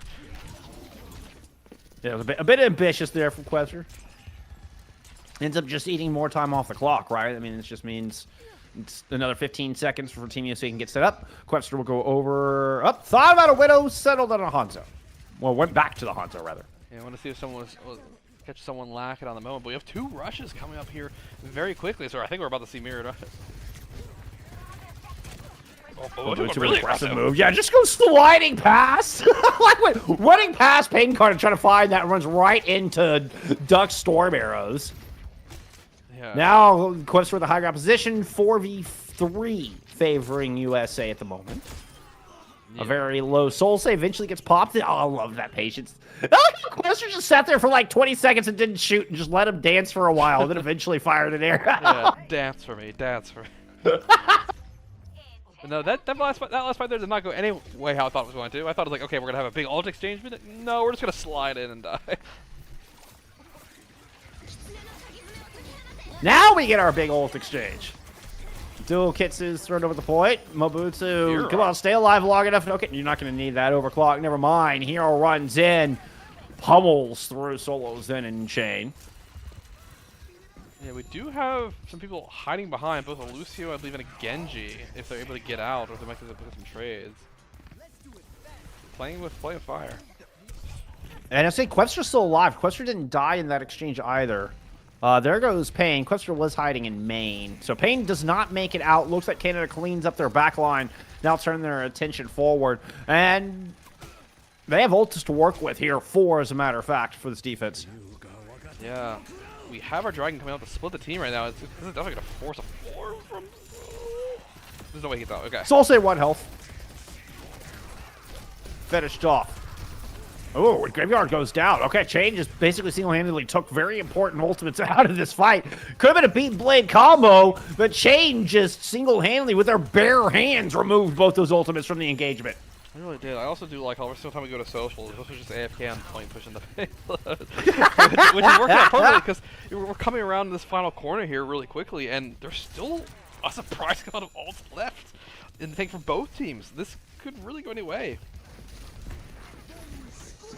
USA are a distinct sound barrier, or ultimate disadvantage. Yep, both beats are in. Overclock and Blade out here from the defense. So I'll say able to chop through Quester. The Annihilation is just a bit of a stare-down contest while the ultimates are popping all around him. Oh, Chain, you thought you got out of that one alive. You were wrong, my friends. You were wrong. Yeah, and the beat missing here there really forced another extra ult out of Soulsay there. Mobutu going to the... Okay, I'm going to say the Echo. I was really confused for a second. But I guess this side... No, we want to go to Freya right now. Put even more damage pressure into Chain. And keeping Duck Quack a little bit more in check. I feel like... Yeah, Chain is getting to walk a little more than you would expect they were without having to invest their form. Maybe this will keep it in check a little more. Keep an eye on these kits is... Ooh. Both launched from the high ground. Both actually very, very well placed. What a shot! Hero, I mean, was positioned so far forward, though. It's too far forward. Does get caught. It is a 2-for-2 trade. So 3v3 left on the point. Nobody with ultimates.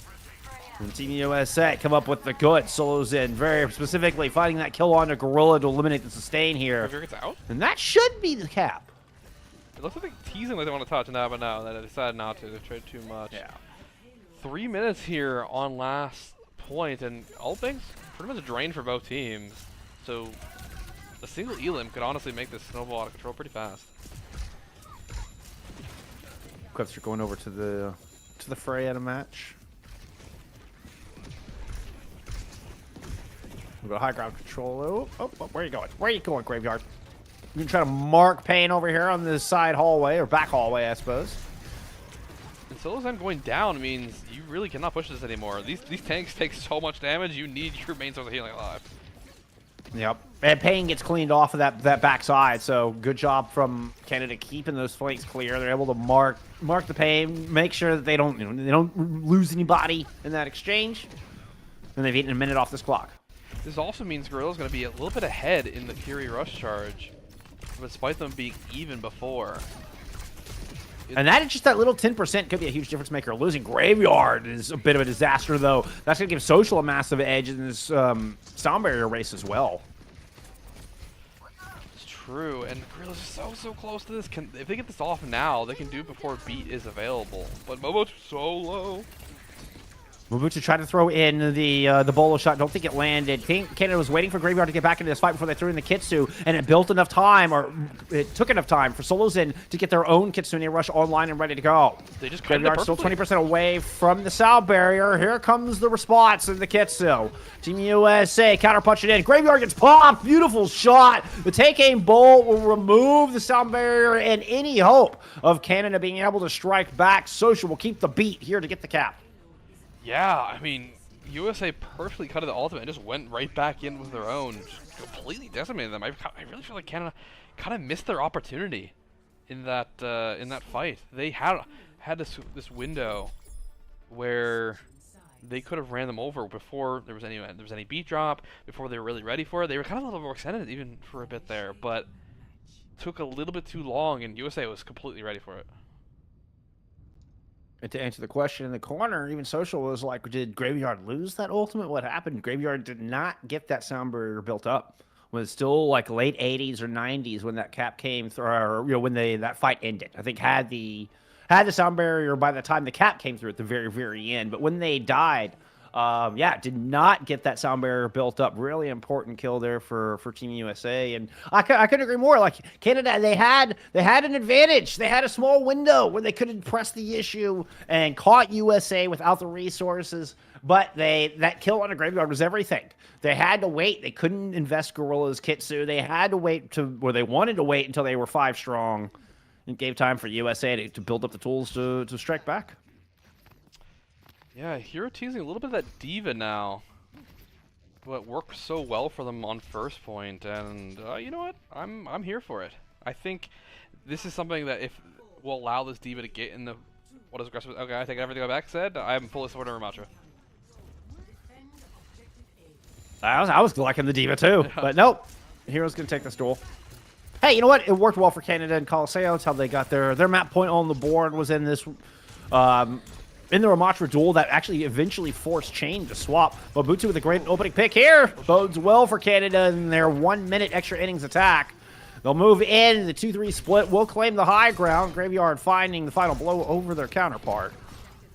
And if they can get this kill on a Chain, they shall. And that will guarantee the point cap. Yeah, I mean, an easy first cap for Canada. And now they're in a situation where they can play forward. They can make it so this card gets around the corner without having to invest too much effort in it. And now USA has to dislodge them. This is scary if you're Team USA. Very much so. Any advantage you had in the time bank going into this has now been completely nullified. Just give it up this 4th point. Any death that you suffer is going to take a year to get back. Yeah, either team. We do have a Doc Quack building really quickly to their bola shot here, but Gorilla on that same side, getting closer and closer to this key rush. If they get rushed, able to get a kill off of this, could snowball really quickly. And this will not be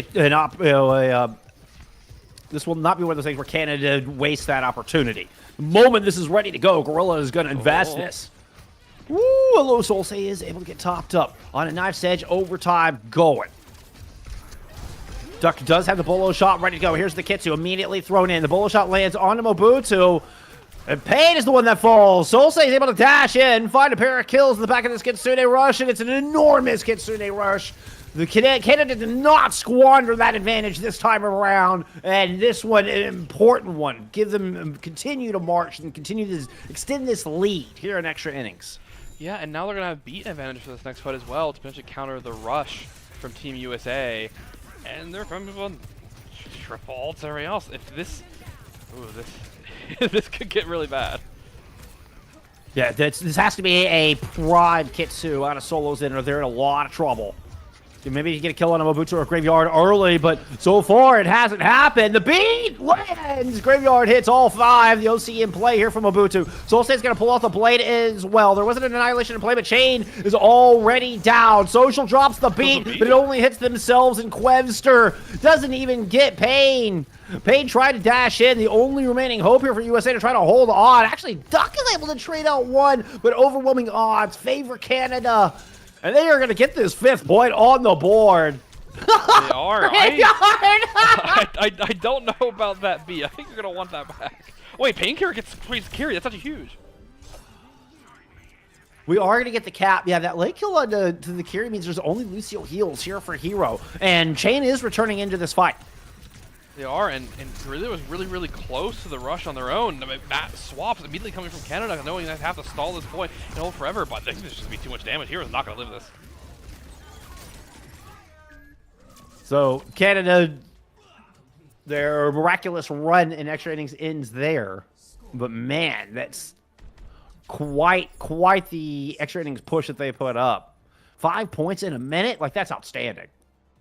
Yeah, I mean, Attackers advantage might be coming through, Bullskunk. I don't know. It's that was a I mean, even capping first point with a minute left is like usually seen as a pretty good thing, and just getting it slightly like around the corner. But not only did you cap first point, you cap second point and also push it a little bit further. I mean, that's if you're Team USA, you're like, oh shoot. Yeah.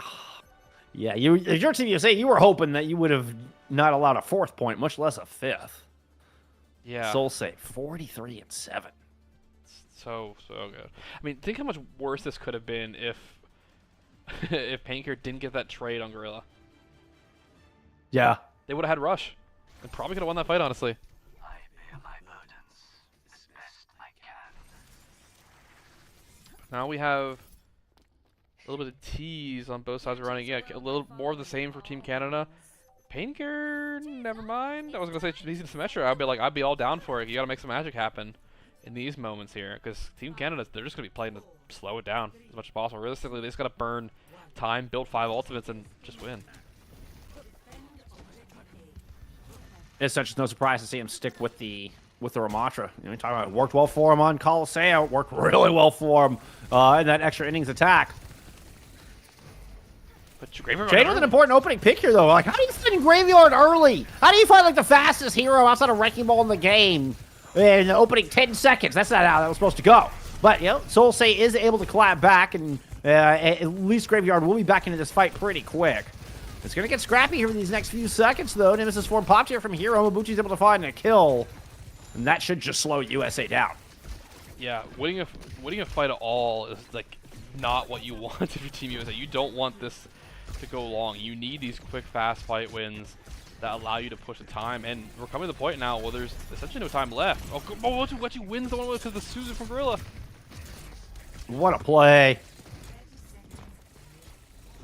Jumping in over the top. Questioners trying desperately to see if they can find anything. I mean, that is just leaping headlong into enemy territory looking for a trade. Very desperate look here out of Team USA with 15 seconds to go.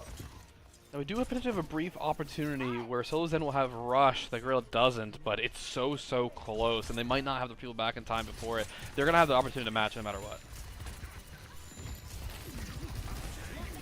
Yep, but Gorilla is able to build up their own, so won't even really need a disengage. Yeah, they're just going to throw their ultimate right on the point. Annihilation here in the corner. You've got a lot of Team Canada caught, but Chain goes down, just cannot survive through the enormous amount of damage. Soulsay pulls out a blade to try to tie up this championship. 2 will fall into the katana, and Canada are looking at stoppable. Graveyard, once again, for the second time today, beats for 1. Oh my God. 1 may be the loneliest number. And now Soulsay finds himself alone on the point. Yeah, and is this still winnable for your Team Canada? I don't think it is anymore because of spawns. I don't think it is. You have to be asking yourself now, if you're Team Canada, do we want to invest that hard in a fight? That was Kitsu, Blade, Sound Barrier, all in a very meh. I guess the only positive you have right now is that you have the only 2 ults on the field. Social's getting really close to that beat, but I mean, Beat's really strong. If they caught back with Beat and trade one, you could be in a dangerous spot, even with your 2 ults. Oh, I would say that, yeah, the Sound Barrier has the potential to overwhelm the 2 ults on the other side. Wait, Gorilla! Yeah, Gorilla's already down. Mabuchu's OC is in play. I mean, you need a kill with that immediately. It's not going to happen, at least not from Mabuchu. Soulsay is able to get 1, but that's not going to be enough to stop this cart. Yeah, a hero play from Chain, getting the kill on the Kiri, and making this fight. It's also trading another one, actually, which means another person will have overtime spawns. Motu swapping over to the cast, try to put a little bit more CC potential on Chain, make it so they can't really do what they were trying to do. But the Dragon Wax like, all right, fine, you're going to make yourself more vulnerable. I'm going to take advantage of that and go Genji myself.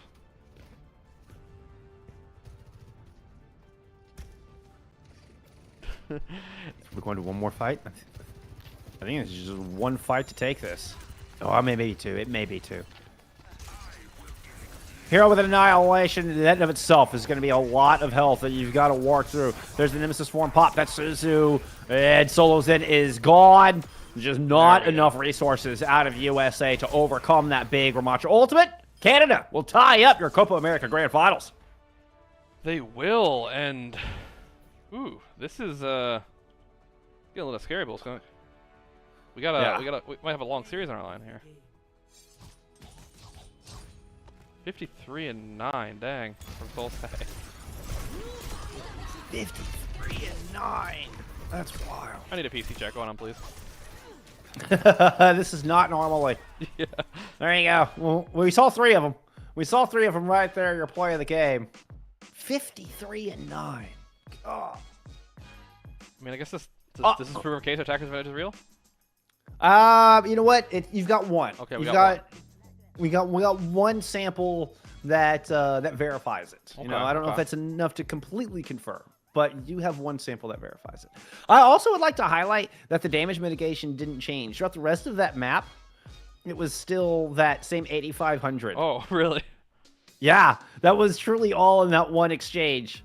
Like they end up at 8,509 and 8,580 in damage mitigated. So that 8,500 was purely in that exchange. I still want to go back and get a replay of that. Anyway, I know. Superfluous as it may be, it's wild stuff. Things that actually matter. Chain comes in with 22k in that map is your gold damage in the lobby. Obviously, it's not enough for the win there for Team USA, but that 53, I mean, plenty, more than enough for Elim lead out of Solsei. The highest Elim out of USA was 31 from Pain. Wow, So that is actually quite a disparity. That is quite a disparity. Yeah. Wow, this is, I mean, to be fair, it showed up in the series. Every once in a while, you just see Solsei go, "Cool, just killed you. Nope, just killed you." Yeah.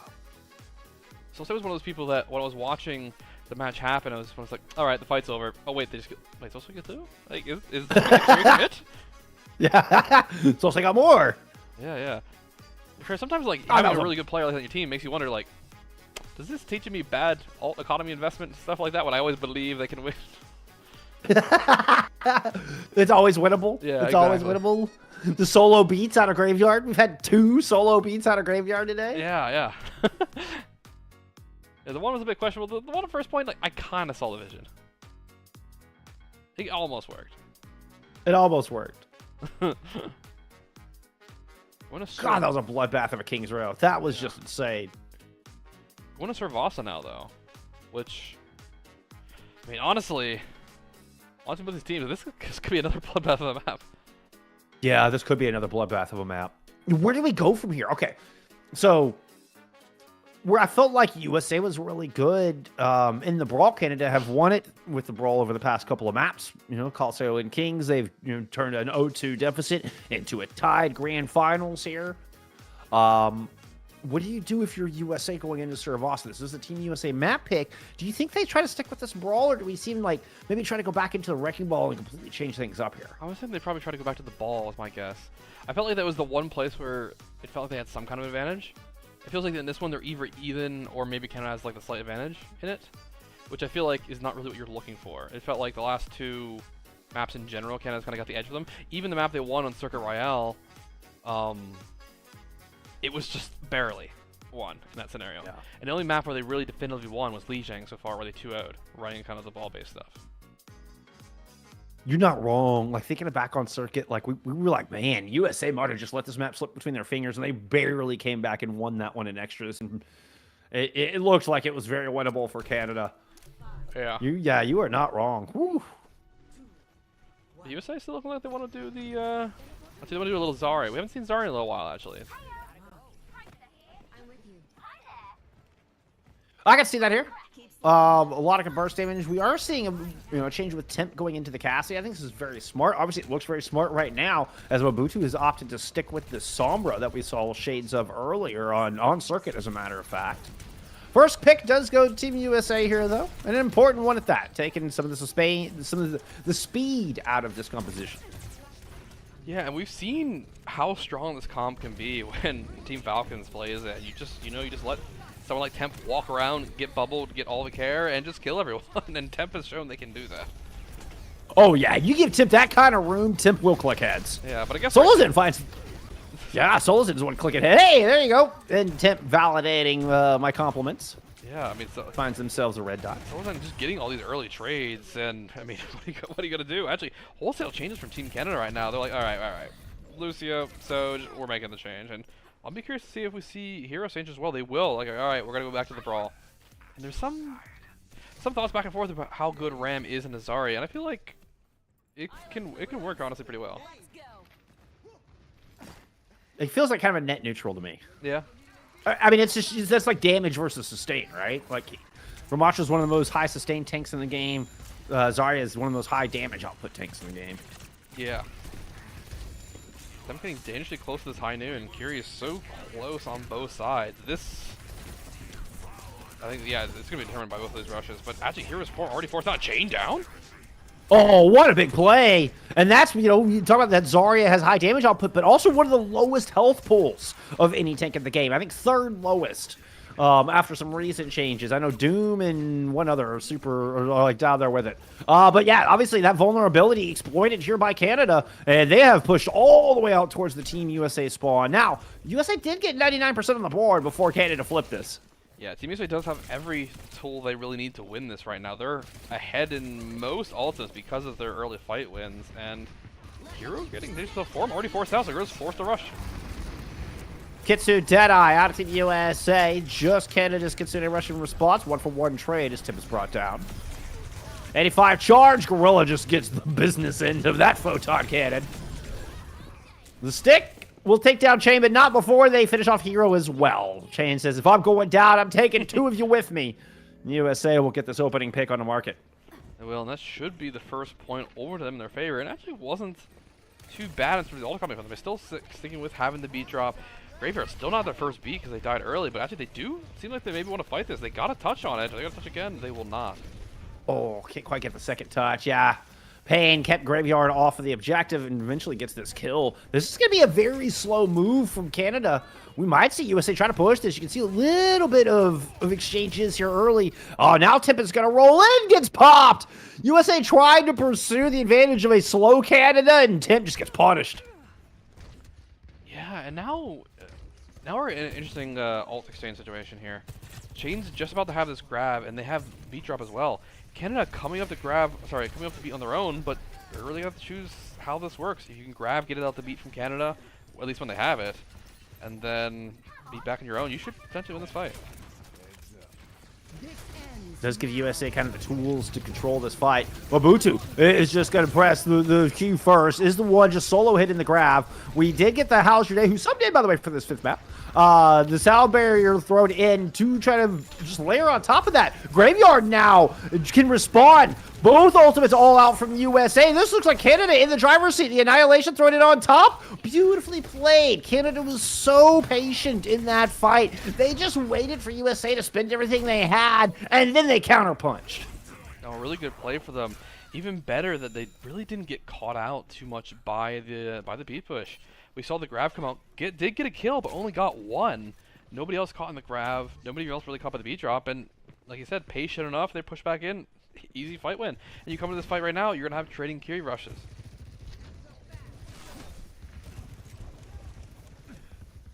Of course, Temp gonna spin their gun a little bit there, flourish it, show it off. I'll admit, I kind of want to buy it. It's convinced me.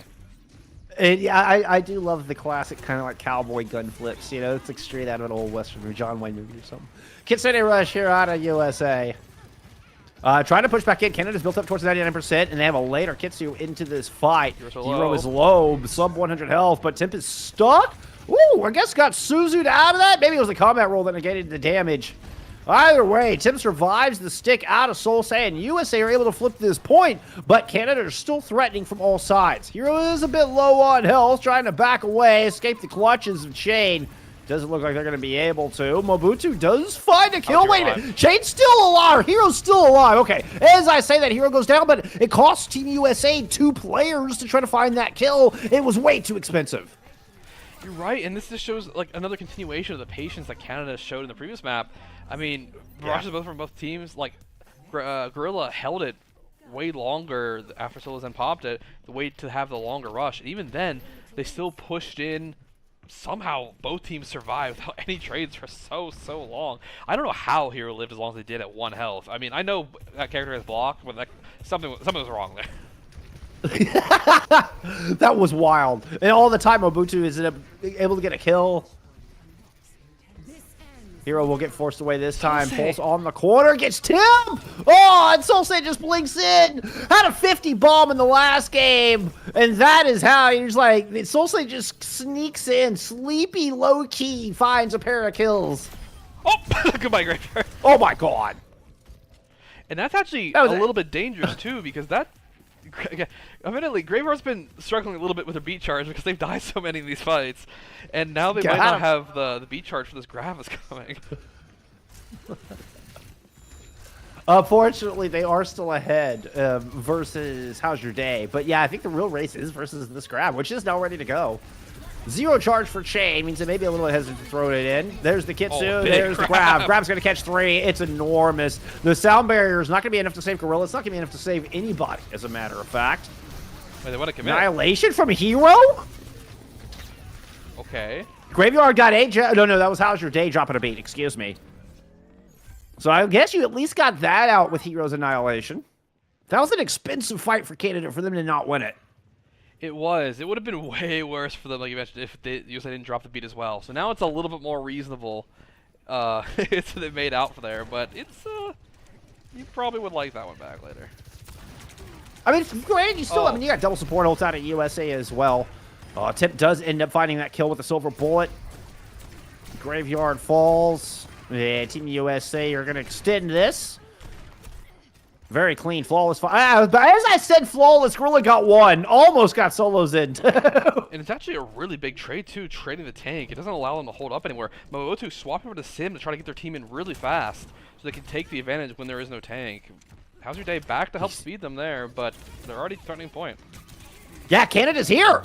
What a smart move. I love the swap onto the Symmetra. Solsei's able to move in and get solos in. The tip. Deadeye finds Mobutu. Not quite able to slide out in time. Oh my god, what is happening? Wait, what was that? Whoa. Okay. How are they clutching this? I don't understand. I mean, how did Tip get that kill on his Solsei? That was wild. That silver bullet kill was nuts. Yeah, I think the USA flipped the point. Yeah, I mean, what... It turned into like a disastrous situation for USA. Has been turned down by Temp getting these 2 really good trades, and now you're in a situation where Canada kind of has to clutch it up themselves, and they don't have the rush to match. Oh, and they're in overtime. They don't have any time to like stand around and really wait to build it up. Canada just hanging on by the skin of their teeth. Ooh, the touch from Hero at sub 50 health. They're able to keep the OT going. Graveyard dies. Kitsu is in play here from Gorilla. Chain just able to hug in around the corner. Canada is to stay alive through this. The kill on to Tip. This is still looking like anybody's map. Now Canada have control of the point. They're going to steal it away. No way. They forced the C9 out of USA to take the 2-1. Absolute razor-thin margins in these fights that Canada's just barely surviving through to be able to get it to Gorilla. It was able to get their Kiri Rush. I mean, that... Oh, if you're USA, that has to sting. You honestly had that fight won. Getting into this next point, though, USA has a plethora of ultimates that they should... in theory, if you're Canada, you just want to either go fast or try to make it force them to ult. Canada is going to go fast. It's Mobutu. He's never hesitating with the...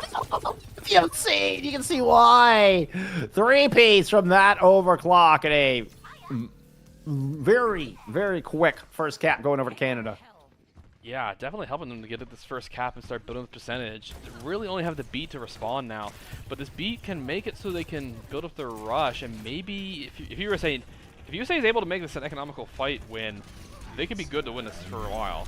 With how many ults they have. Yeah, this could just leverage into an entire map win. All right, well, there's one. Oh, no beat drop available. No, good kill. Yeah, good calls. Pain finds that precious pick. Now loop it up, put pressure on Mobutu. Will find them with a nice little 2 clip. Picks up the Mega. And a very, very economical fight win from USA indeed. Just the Kitsu and that Deadeye used in that exchange. Yeah, this makes it so they should be able to extend their lead a good bit more in this next fight. Graveyard going down early, making it so they had no beat drop to be able to match it. And Gorilla now does have the rush, so they do have an opportunity to kind of over-ult it, but Chain is on this grab, so they have to be able to survive this.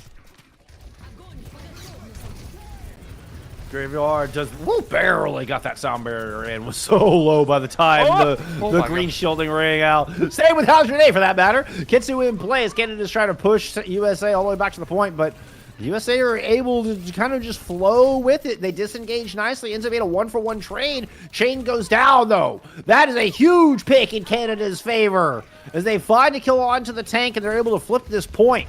Well, it should be flipping this point momentarily, at least. Yeah, they survived the grab. How's your day? Playing with fire on that B drop. I actually thought we were about to witness an Ajax live on stream. Thankfully, it did not happen, but it was not enough to save Chain. They had such an overwhelming amount of ults to run down Chain. Chain popped both bubbles and just ran over by Hero. Now Hero is very close to an annihilation. He's just holding court on this point. One more fight win will give Canada the lead in this grand finals.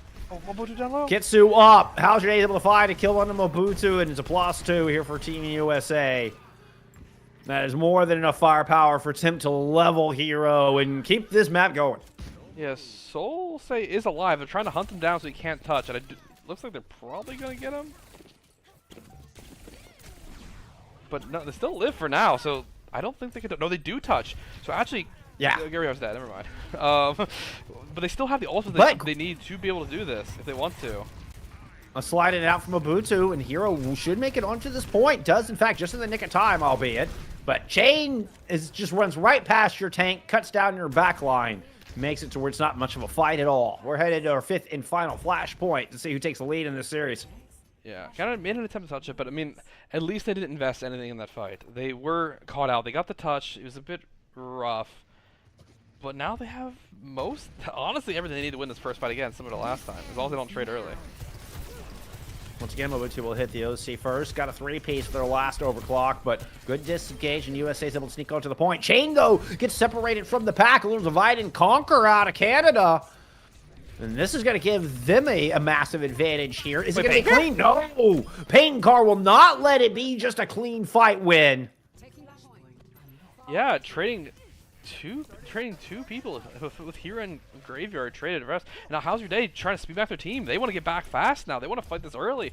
They have High Noon. They can High Noon to take the point with the bubble. And speed. USA does make it back a little bit ahead. You can see Chain is able to push on to the point. Does not feel confident enough to push up to the front corner. Gorilla tosses into Kitsu. Pulse Bomb whiffs. There's actually a bubble on the Tim while the Deadeye is in play. And now a counter Kitsune Rush comes in from Solos in. You've got Hero dropped to the corner. They do have an Annihilation. They're going to pop the Nemesis form first. Have to pop the Annihilation immediately after. Mobutu hits a little bit of a pressure relief valve. Finds a kill on a Pain Card. Graveyard with the beat. The grab is enormous, but you can't get anybody down. There's too much shielding here for Canada. They're able to survive through it. They're able to persevere for one final fight. So please don't trade to Solos End again like we did last time. Okay, they do have this. They're pushing up early. Soul Say fighting Pain Care, so they can't go for this wide angle touches easily. They have the ult to win this fight. They have the beat drop, but they just don't want to lose anyone early. Canada rightfully trying to fight this early. Wait, I don't think he touched. Pain's recall forced out early. Already in this fight. Tim with a big pick, though. How's Your Day's going to fight all 5 with this Sal barrier. Hero is just stuck away from the rest of the team. There's no healing to go around. The supports had already been pushed off, and there was no speed left, so we get a flip for the USA. Dude, looks like they want to see if they can get any of these staggers here. Will they be able to? Soul Say is pretty far out by now, but oh no, they do. They get Gorilla and Mobutu. This is absolutely what you need. You need as much percentage as they will give you. The time to build your ult up. Alright, so double DPS ults from USA to try to finish this off. Gorilla with a slight, very, very slight advantage in the Kitsu. This is gonna be a bloodbath. This could go either team's direction. Look for Mobutu. Let's watch this overclock. Can this overclock be the one to put Canada on championship point? Oh no! Popped. Suzu already used. Tip is gonna hit. Tip gets the kill. Shuts down the overclock. 5v4 for Team USA. Last fight for the map of the lead. Kitsune Rush available for both of our teams. Canada trying to buy as much time as possible to get Mobutu back in this fight. The Pulse Bomb hits nothing but the bubble of Chain as both Kitsune Rushes are in play. Canada have gotten an important pick on the Temp. They're going to try to rotate around onto this objective, play around the Team USA Kitsune Rush. Hero eats an enormous amount of damage, puts up the block, able to get Team USA up the stairs, but can't quite find any kills. Now has an Annihilation to try to leverage this 99-99 overtime fight. Do we get a touch from Payton? We get a touch from Payton Carr. Annihilation in play. Graveyard is down. Team USA with an advantage. No ult available for either side as Chain is brought down. Temp? Canada has the only tank left standing, and Chain, Hero will find Temp as well. This is going to be Canada going up. Solzin does get a trade, but I think it's a 2v3 left on this point, favoring Canada at the moment. Solzin is able to kill onto Solo's in. Wow. Hero will batter down Pain, and that's going to be the map. What a dogfight of a map. No kidding. Canada, they have not let this go. The moment they took a series, they were like, we are not losing this. And now for the first time of the night, they're in the driver's seat. The first time in the tournament. Yeah. For the first time in the tournament, they have the lead over Team USA. After they dropped that upper bracket finals 1-3 yesterday, just as a reminder. And they were down 0-2 in that match, just as they were this one here, Headrammer. They were down 0-2. Now suddenly Canada on championship point after quite the swing. That would be the reverse sweep, right? That would be the reverse sweep if this wasn't a 1-4. Yeah, yeah. And if you're Team USA right now, I mean, what is your mental like? You won the first 2 maps. I mean, first one absolutely dominant. The second was a dogfight the entire way through. And now you just been on just the Razor's Edge losing for 3 maps now.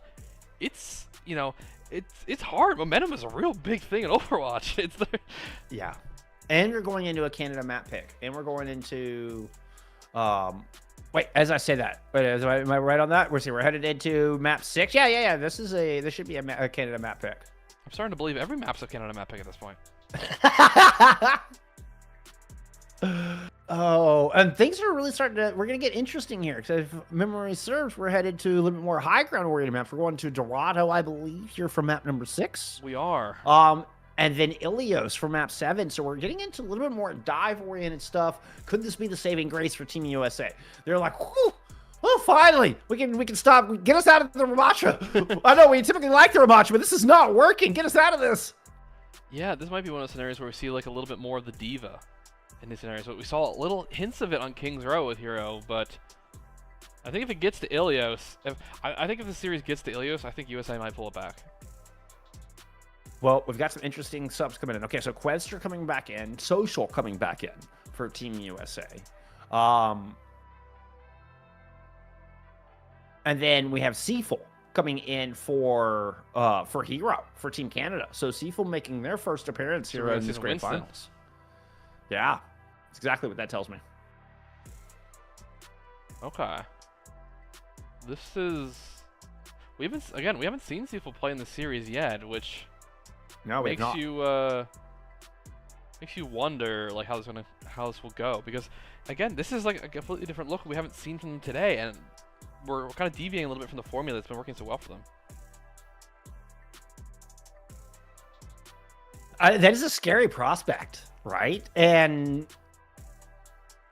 I mean, yesterday, I don't want to harp on Seaful, but yesterday, Seaful did not win any of the 3 maps they were in, right? The one map Canada took was the one map that Hero was in. Mm-hmm. So, I mean, it's a bold move. Both, I think, from the coaching staff, and also a lot of confidence in Seaful. Like, hey, no, you got this. You got this. I think it's also dangerous, too, though. If they start playing this and do well, then, USA's like, oh, shoot, we're losing the stuff we're supposed to be better at. That could make it snowball even more. It's a tough situation. I've heard Commander X talking about he's not a fan of subbing in late in a match, because it feels like it's kind of a double negative, right? Like you're not warm. If you come in and lose, then it just looks bad on the tank that came in and lost, even if it may not have anything to do with that at all, right? So it could be really tough on the mental of Canada if this goes south. This could make for a very interesting map 7. I think Canada need to close this out here. We opened up this little mid-map break talking about how important momentum is in Overwatch. I think if Canada don't capitalize it, that Ilios could very quickly slip through their fingers. It could, but Solsei has been Solsei's been absolutely insane every single one of these maps. They last map they were 37-3 after dropping 50 the map before. Oh my gosh. I mean, No, I mean, How's Your Day was the only person that like had 6 deaths. Was only even remotely close. We're talking like 10 and 13 deaths is common in that map from both sides. Yeah. And Solsei was sitting here with 3. you know, like what do you do when the enemy tracer just kills your entire team and also just doesn't die? And also just doesn't die. That is a God, that is a dangerous combination. Both really good at killing you and also really good at surviving. So it means they're always there. There's always a threat of them being around somewhere because they're not. You're not trading them, so they know they're coming back from their spawn. They could be around your spawn at any time. They could hit you at any point.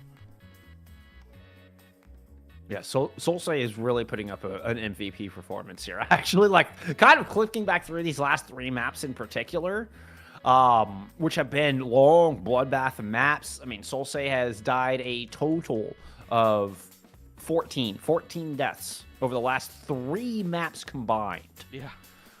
And again, like we're talking, Mobutu and Temp both had 13 deaths apiece in that last map. Chain had 13 deaths. Graveyard had 13 deaths in that last map alone. Yeah. It's Yeah, Solsei putting up a real MVP performance here. Holy cow! I've been really impressed with them throughout this tournament. I felt like they were down. I think it felt like in the last Canada v USA game they were like a little slower in terms of like kind of getting it going. But once they've started going in this series, they have not let go. No, they've been outstanding.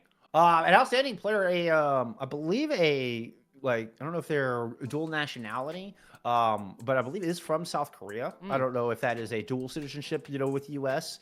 But I see on Wikipedia and stuff that Solsei, I believe, if I remember, I could be confusing with the other player, but I don't think so. I'm 95% confident here, that they have, they have the South Korea flag next to their name. I remember seeing them play. I was first exposed to Solsei, I believe, with Blast Off Buds. Okay. Earlier this year in Face It League. It was the first time I'd ever seen Solsei compete, and I mean, wow, what an outstanding DPS player, and kind of this next generation of Overwatch talent we have rising up right now. Yeah, and this is one of the great things about these types of tournaments. It allows us to kind of showcase some of these top upcoming talents that have really don't always get to see that. You might be in FaZe, but FaZe is not oftentimes streamed all the time unless it's someone like by you, for example. So it's really good to see players that, admittedly, some of these players I'm not really super familiar with, but I've become a little more familiar with for the last of casting and producing this event, and I fully expect I will see some of these players either in FaZe at Masters if they're not already, or in OCS next season. It's gonna be an interesting year. We're gonna get a lot of shakeup, I think, going into 2026. I'm very excited to see kind of how the next generation steps up. And yeah, we're definitely seeing it. I think a lot of those players here would not surprise me to see a lot of people in this lobby playing in OWCS next year. It's just the level of caliber, and it's an interesting blend of veterans that have kind of been at it for a bit, and then kind of the new blood kind of pushing up. You see a lot of that in Team USA. Temp and Social. Coming from what is now Elements of Harmony. They're just your most recent, your Master Division champions in NA. But this is these is a duo that's just fought hard over this past year, just playing and face it. I had these are players I hadn't heard of before competing in our esports scene until recently, until basically this time last year, and now just feel like staples of our path to pro scene. And I feel like it's kind of that way down the board, where we just got a lot of these new talent in, kind of being escorted with some of the old familiars, like Chain that we've seen around a bit. Well, speaking of Chain's actually the person we're waiting to join the lobby to start the game. So Chain's working through something right now, so we can get them into the lobby to get it started. But Need to exercise their demons before we can head to Dorado. I know. Just let out, do the little bit of a ritual, make sure everything's fully exfiltrated from the system. And I mean, if you're Team USA, you do whatever you got to do right now, right? I mean, Canada's on championship point. You've lost 3 maps in a row. I mean, I think you do whatever it takes. what's your ritual? You're down 3-0. What are you doing? Whoa, ooh. You're gonna burn That some, burn that some a candles. I don't know, burn a house down. What do you do?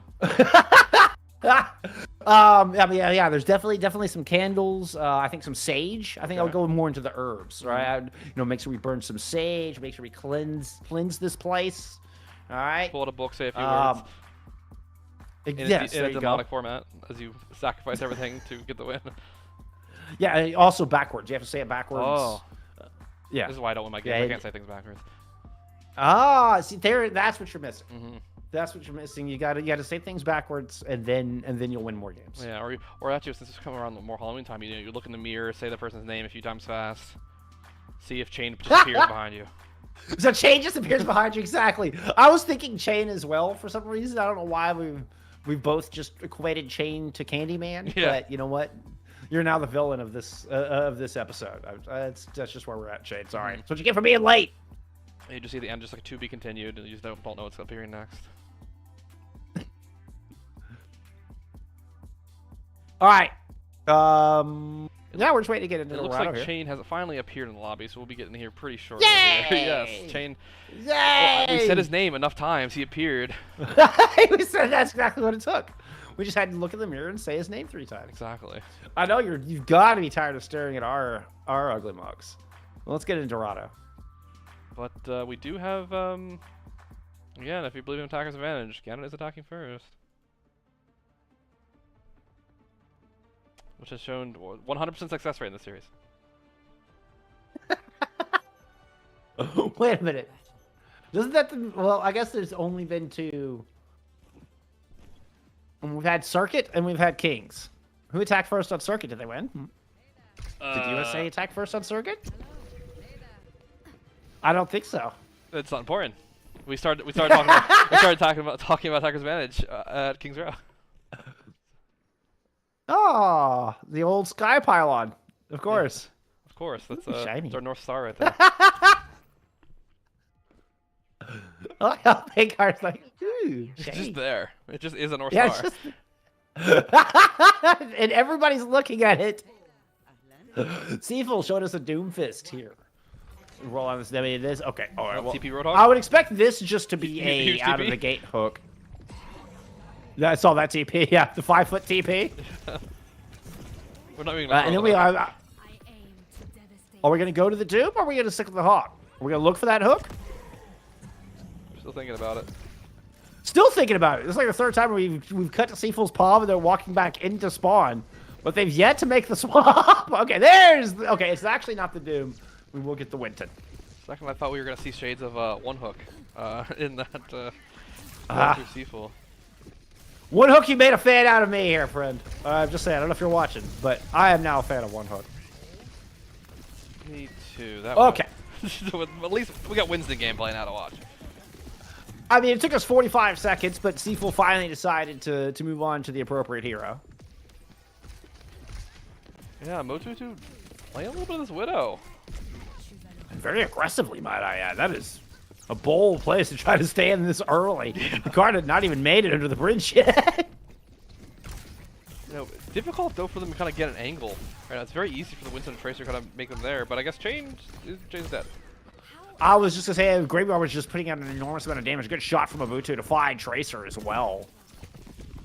But yeah, I was noticing the ult charge out of Graveyard had already hit 70 like prior to that kill coming in. It was like, oh, they were ahead of it. Everybody in the lobby. Solsei finds their 2nd kill, and that's a super important one, finding the slowest character here from Team USA. Yeah, and now entering 2nd point, this is when Widow really starts to power up. Much longer sight lines, a little more protected. If they're able to control this high ground, it can be really difficult to dislodge a Widow. And a very long run back for Solos, and so Team USA is not able to really set up. We're just now seeing Shane kind of push into a spot and try to get some high ground. Oh, like fire. Almost got that jump shot. My. Wow, what a flick! What a shot. 2nd time they're able to find Pain Card. That was gross. Mobo too low. Social will get that kill with the Tide Pod. It was actually Chain who ran in. Social just threw the Tidal Blast onto the Winton. So 4v4 here after Mobutu is able to trade themselves for Pain. Seaful leveraging that advantage, or at least turning that into an advantage. Primal Rage to negate the purple. And this is Canada continuing to roll through Dorado. All right, I think Seafool might have been locked in to TXCX lobby for the last 5 maps or so, ready for this moment to be subbed in, because it doesn't feel like they're you know, any slower than if someone was cold. It feels like they're totally on right now. Seafool has spent this entire night in Winton University. That's what I'm hearing. Yeah. Nano Engage actually was nicely disengaged from, but Payne with an important pick on the Graveyard. Giving a +1 over to the USA defense. Yeah, Chain, you were close to finding Mobutu. It's like you knew the sniper was there. A little bit of a dance back and forth. This defense has managed to stabilize, though. Importantly enough, after losing their Ana early. Oh, this low jump there from Chain. Chain does have the prime of those. He can afford to play in these little more aggressive positions and capitalize off of anything, the opportunities they see. But Mobutu taken down by Social. Social able to spam out with damage at range without just being able to like kind of pull around a corner without having to even peek the window. Seafool does answer back, so no hit scans here for the moment. Kitsu in play. That one is out of Canada here in the Mega Courtyard. Rejuvenating away from Social, just trying to keep themselves alive. Not going to survive for much longer. No, you do survive long enough to get a couple kills. Kitsu in play on the point, and Chain does have that primal rage to help stall out on this objective. So the defense able to hold on, and a very good pick as Chain solidifies a fight win here for Team USA. Yeah, a lot of trades back and forth, and Canada kind of has a little bit of the ult advantage right now. Canada used a lot recently without too much gain, and USA's what? They got Nano, Pulse, actually both support ults and both DPS ults, essentially. Nano's going to be important. These nades have been pretty good. That one doesn't land. It's going to be a Tide Pod thrown on to Payne. Payne double blink in, but the Suzu denies the knockdown there. So now second support ult thrown in. It's going to be Chain receiving the Nano boost. Go try to take this top side corner. Seafool holding for the moment, but they're forced to back away, but Chain also dislodged, and both teams retreating. Payne dies to try to get the pulse bomb into the mix and does not get any value on the back of it. A low solo's in. Fortunate to get out in one piece, but Canada still have an advantage in this fight as Mobutu finds Quepster on the other side. Yeah, with both support ults being disengaged in that fight, that's a massive ult swing in the favor of Canada. If they can see who can live, no!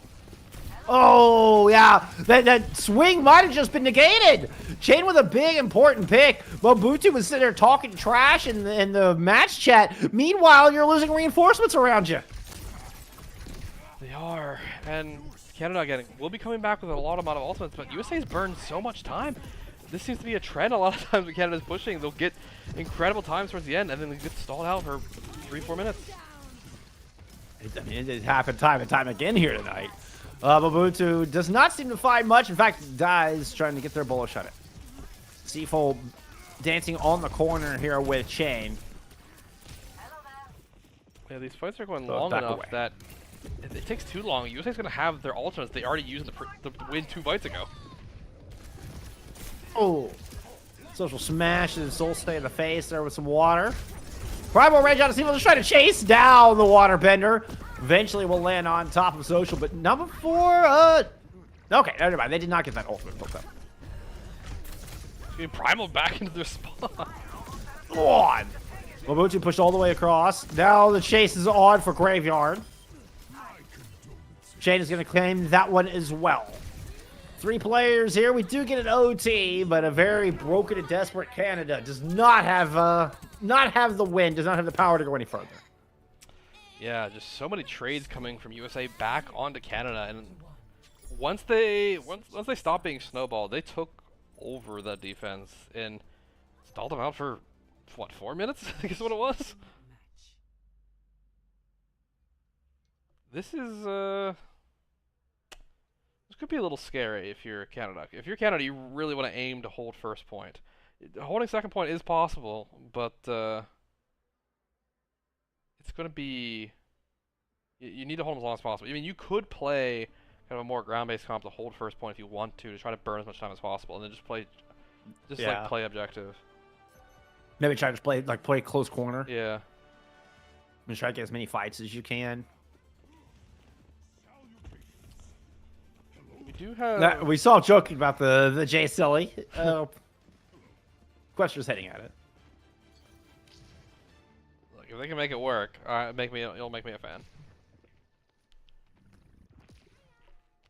We do have a little bit of a change this time. Graveyard, what, teasing the Ana instead of what they're instead of what's it called, the Wu Yang. Giving even more healing potential, nade potential to the engagement of Canada.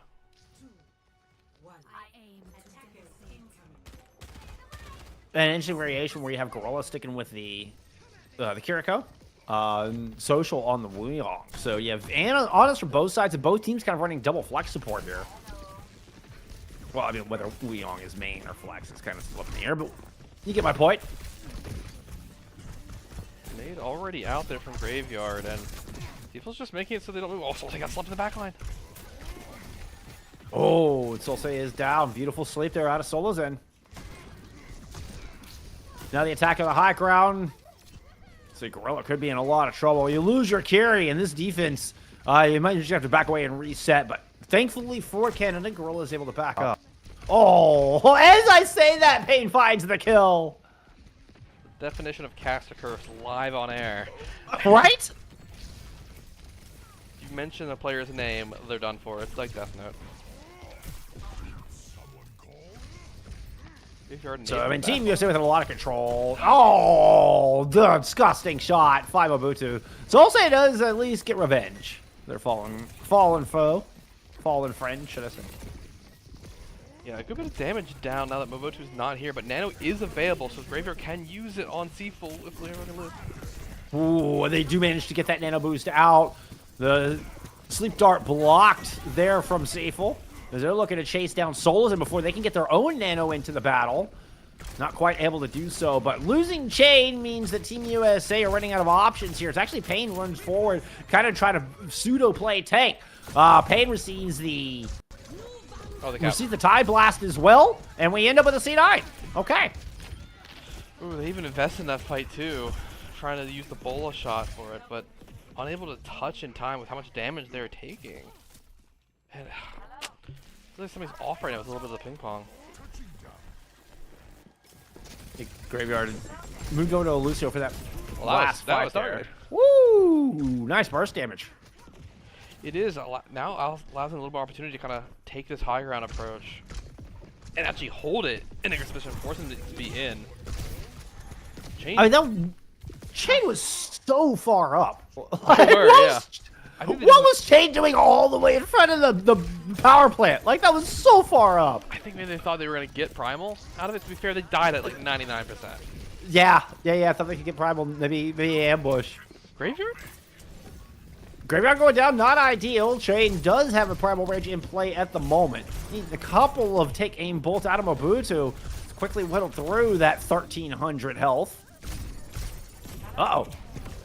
Oh, okay. Maybe it's over Chain. I thought Mobutu might be the one in trouble, but no. They were the ones saying, you're stuck in here with me. Pain does trade that one back. And it's just, I mean, 1-for-1s back and forth between these two teams. But look how far the payload's gone. It's win one fight territory, and look how many ults USA has. And it doesn't feel like it's been definitive fight wins. This is just like little skirmishes the whole time, but the card continues to roll. Yeah, so they've been off a little bit more on these angles to try and, oh my gosh, the damage. Almost got the one clip. Questioner is able to follow up on that initial damage. There was a Kitsu in play on the high ground, but kills are coming up all Team USA. Seafull does get a kill. Isn't it off? 4v2 right now. I mean, it's just Solsei and Seafull here to try to hold this cart for Canada. As USA are looking to force this map 7. 1 meter left to go. Tie Blast doesn't do it. Chain goes down. Solsei is able to strike back here in the name of this defense from Canada. Social picks up one, but they're low. Dancing around the outside along the coast. Solsei will eventually get that kill and a kill on the Pain as well. Beautiful volley of headshots, and Canada hang on. Okay, that was a fight they need, but they still do it for another 2 minutes. But, I mean, the clutch potential there was incredible. Social's going to swap onto a break. I mean, you just got a handful of meters, right? I mean, just pile bodies on the cart, see if you can force Canada off of it. Yeah, Brig making it a little more likely you can keep Solsei in check eventually. Who's really just been bringing it back. Whenever you need it, Solsei is there. So true. All right, Quester with an early kill. Chain will come up on the only ultimate here for this fight. An interesting spot for this defense. The defense is trying to hold inside the courthouse. Seafool eats an anti-nade. Has to just kind of stick inside the courthouse and duck away from him. The cart's getting away from him. The cap is happening. We did get a touch here. I believe it was Solsei who got back in, got the touch. Seafool now there as well. Able to find a kill out of Solos in. Sans Anna. Ooh, how is Chain gonna push this home? Half a meter left to go. It's Seafool who actually pops the Primal Rage first. Finds a kill onto Social. Lead back into the back line. Finds a kill onto Quebster as well. It's just Chain here with a Primal Rage. There's Chain returning. What was that nade? That nade just fell from the heavens to deliver a map 7. You've got to be kidding me. Solos didn't launch that one from spawn. Oh, Canada's gonna stabilize though. That was wild. This fight is... These are actually insane. Oh, wait, .06. Chain gets a kill on Mobutu. Graveyards beat fading here. Rally now in play from Social. The Nano Boost on the Chain. This should just be enough ultimates to push this over the line. Canada just has not enough.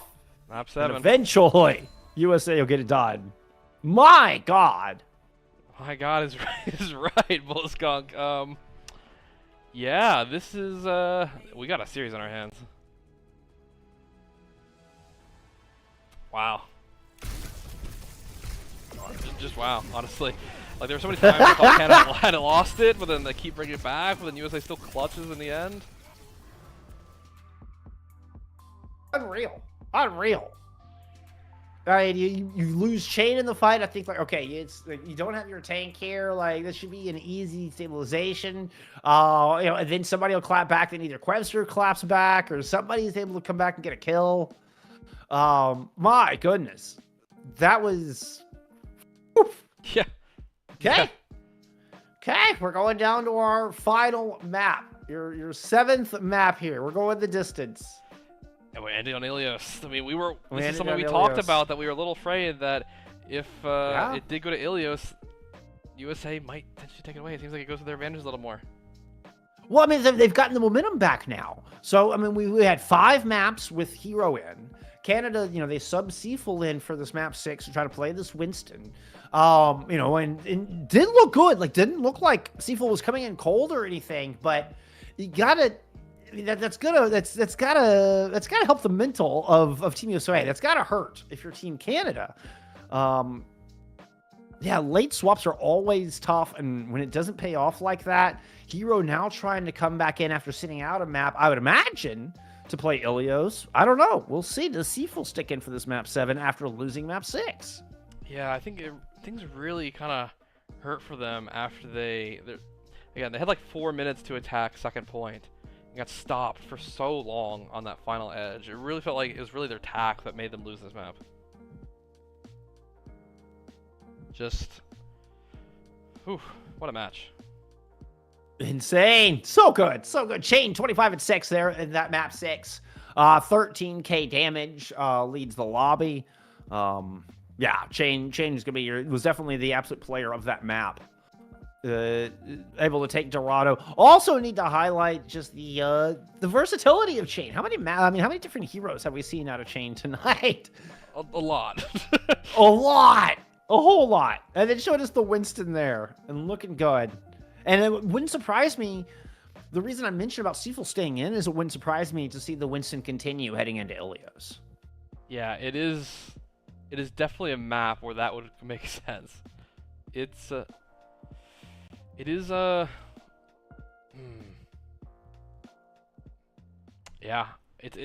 scary decision. I want to look back and be like, oh shoot, we should have done this. Yeah, exactly.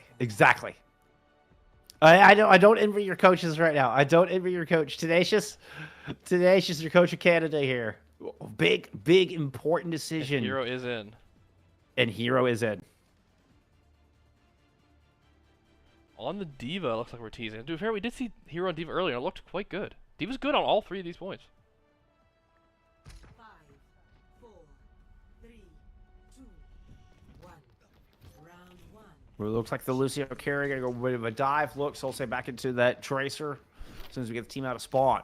We're gonna get more of a Winston-based composition in that we're getting not only the Winston itself, but you're getting the Brig here out of Social. No Ana here with this composition, though. Kind of an unusual caveat.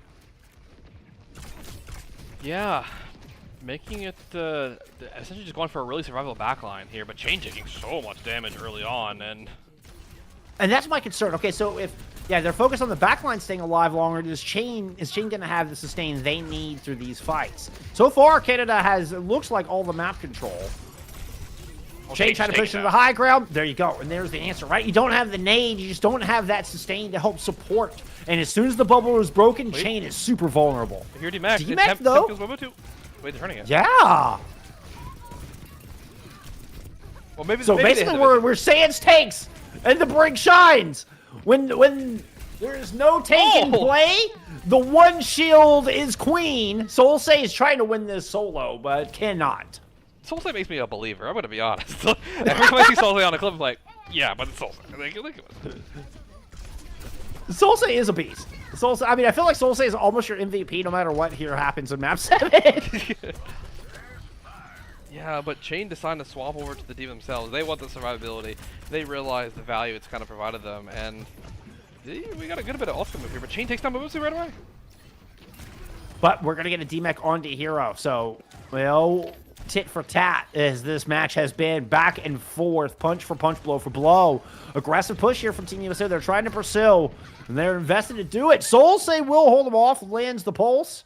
Catches Social after the solos in Suzu had already been invested. Very nicely timed, very nicely placed pulse bomb. But USA still in control, 50% and counting. Brian, for them to open window for them to walk forward. Rally is off the table for a little bit. Baker just taken down by Rilla. Oh, you needed that one. Chain with a good eat onto the bolo shot, but Canada does still have a Kitsu to work with. They're going to wait. Solozin's got their own rush in play at the moment. Canada's going to counter punch, try to slingshot back onto this point. You see Hero leading the charge, the tip of the spear, and here come the Fox Laden bricks to follow. The boop onto Tim. I don't know. Looks like the combat roll got him back into safety, but the rally will not have the same affordability, will not be afforded the same luxury. The second boop, Tim did not have a combat roll for that one. Everybody's going for a swim here. Yeah, so many environmental kills, but they're still holding on right now. The Diva remix successfully happens, allowing them to stall it out even longer. This is going to be, if assuming they cap this, well, this will be at 99%. Yeah, Chain just now getting DMAC'd after, you know, able to hold on, and we'll get to 97. I mean, close enough. In fact, a little more dangerous. You're not guaranteed an overtime. Yeah, and Chain, they still have the DMAC. Looks like they want to go for staggers here, but Hero taking a lot of damage. This is going to be really bad for them. Oh, they dodged the pulse bomb, but narrowly flying up and out again. Yeah, so I mean, Hero's able to get up and out, but Mobutu can't. Now Deadeye out of temp as they're going to merge towards the objective. Tried to catch Hero with that. It was very awkward. Did not really get anything. USA have kind of do-si-doed with Team Canada, though, putting their back onto the objective. They have, but Canada has done good enough to not have any trades beyond that first one, so they'll survive. And Graveyard takes down early and trying to touch. Mobutu throw another ultimate, but sneaking again. Solsay does manage to land theirs. But USA are still in control. Canada has more work to do, so they're going to try to bring this back, and losing Hero does not bode well. Self-destruct over the top. Might just solidify the point. Almost did. It's just a lone gorilla trying to hang on. And that will not be nearly enough. USA take round one. Yeah, a really back and forth fight, but it really feels like it really feels like Canada keeps losing. This reminds me a lot, honestly, of the first control point, where Canada's like winning a lot of these like really difficult like matchups or making it really close, but then they just lose someone early. And it feels like this point it's been Mobutu, like I think they died 3 times early in some situation, which it's so hard to win these fights when one of your primary damage dealers, especially Freya, who does so much of it, is just off the table. And D.Va doesn't, D.Va does a lot well, but high damage output is not one of the things that D.Va does well. Graveyard was in the Lucio, it just left you with, a Lucio, a Tracer, a D.Va, not a lot of damage output at all, now that you mention it. I mean, it was really Gorilla was your highest damage output. once you lose the Soj in that composition.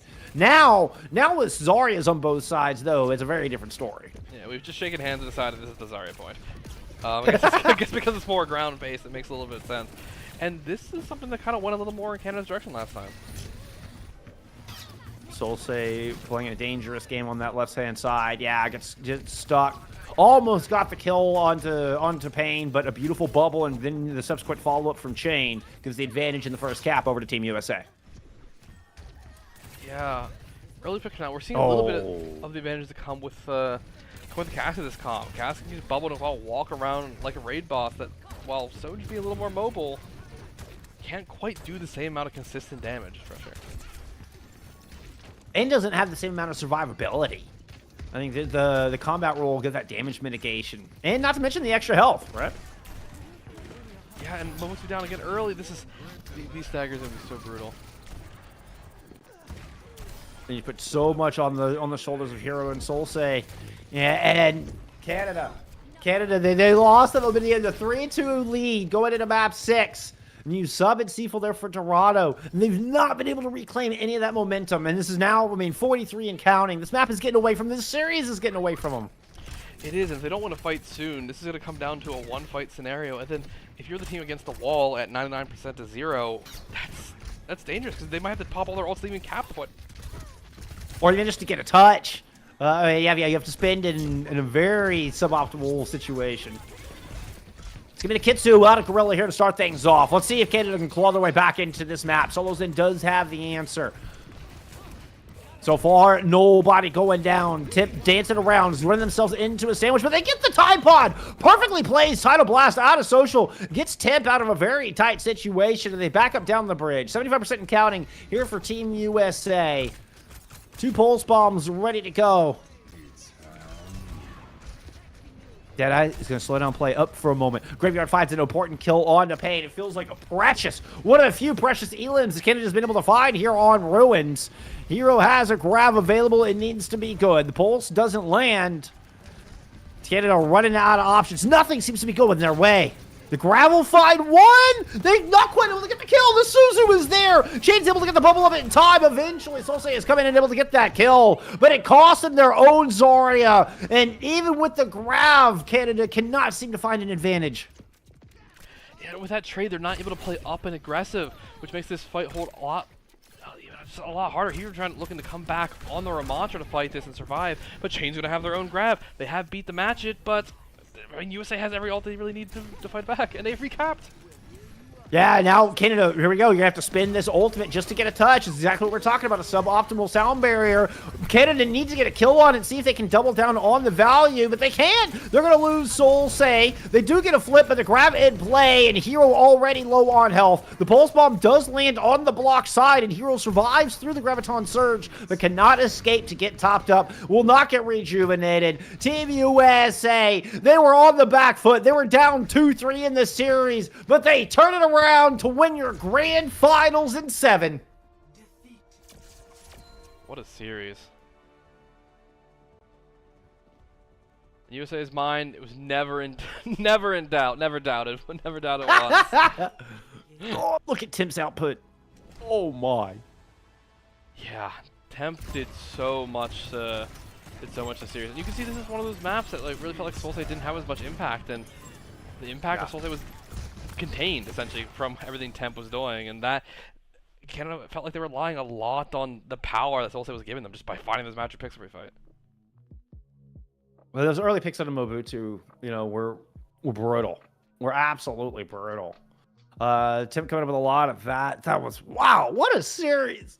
What a series. Big congrats, USA. USA are your champions here in the Copa America North America tournament.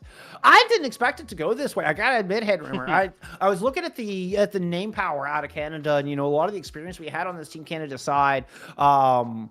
And I thought that experience might carry them over the line, but these young guns, these kind of upstarts, the next ups that we saw from Team USA, particularly in the DPS line, but we saw between the players there out of Iliad Artemis and Quebster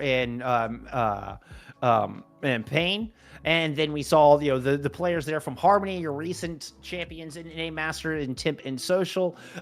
These young upstarts end up taking the day over some of the veterans here in Team Canada. And yeah, what an outstanding tournament. This did not go the way I expected, I will say. At least it went the distance. That I did expect. Yeah, I wasn't sure if it was going to go a distance either, because, again, the last time we saw these two teams meet in the winners finals right there, it really wasn't that close beyond that one map, right. Honestly. It was pretty dominant by USA, so Canada really bringing back to the series was like, oh, okay, we got a series on our hands.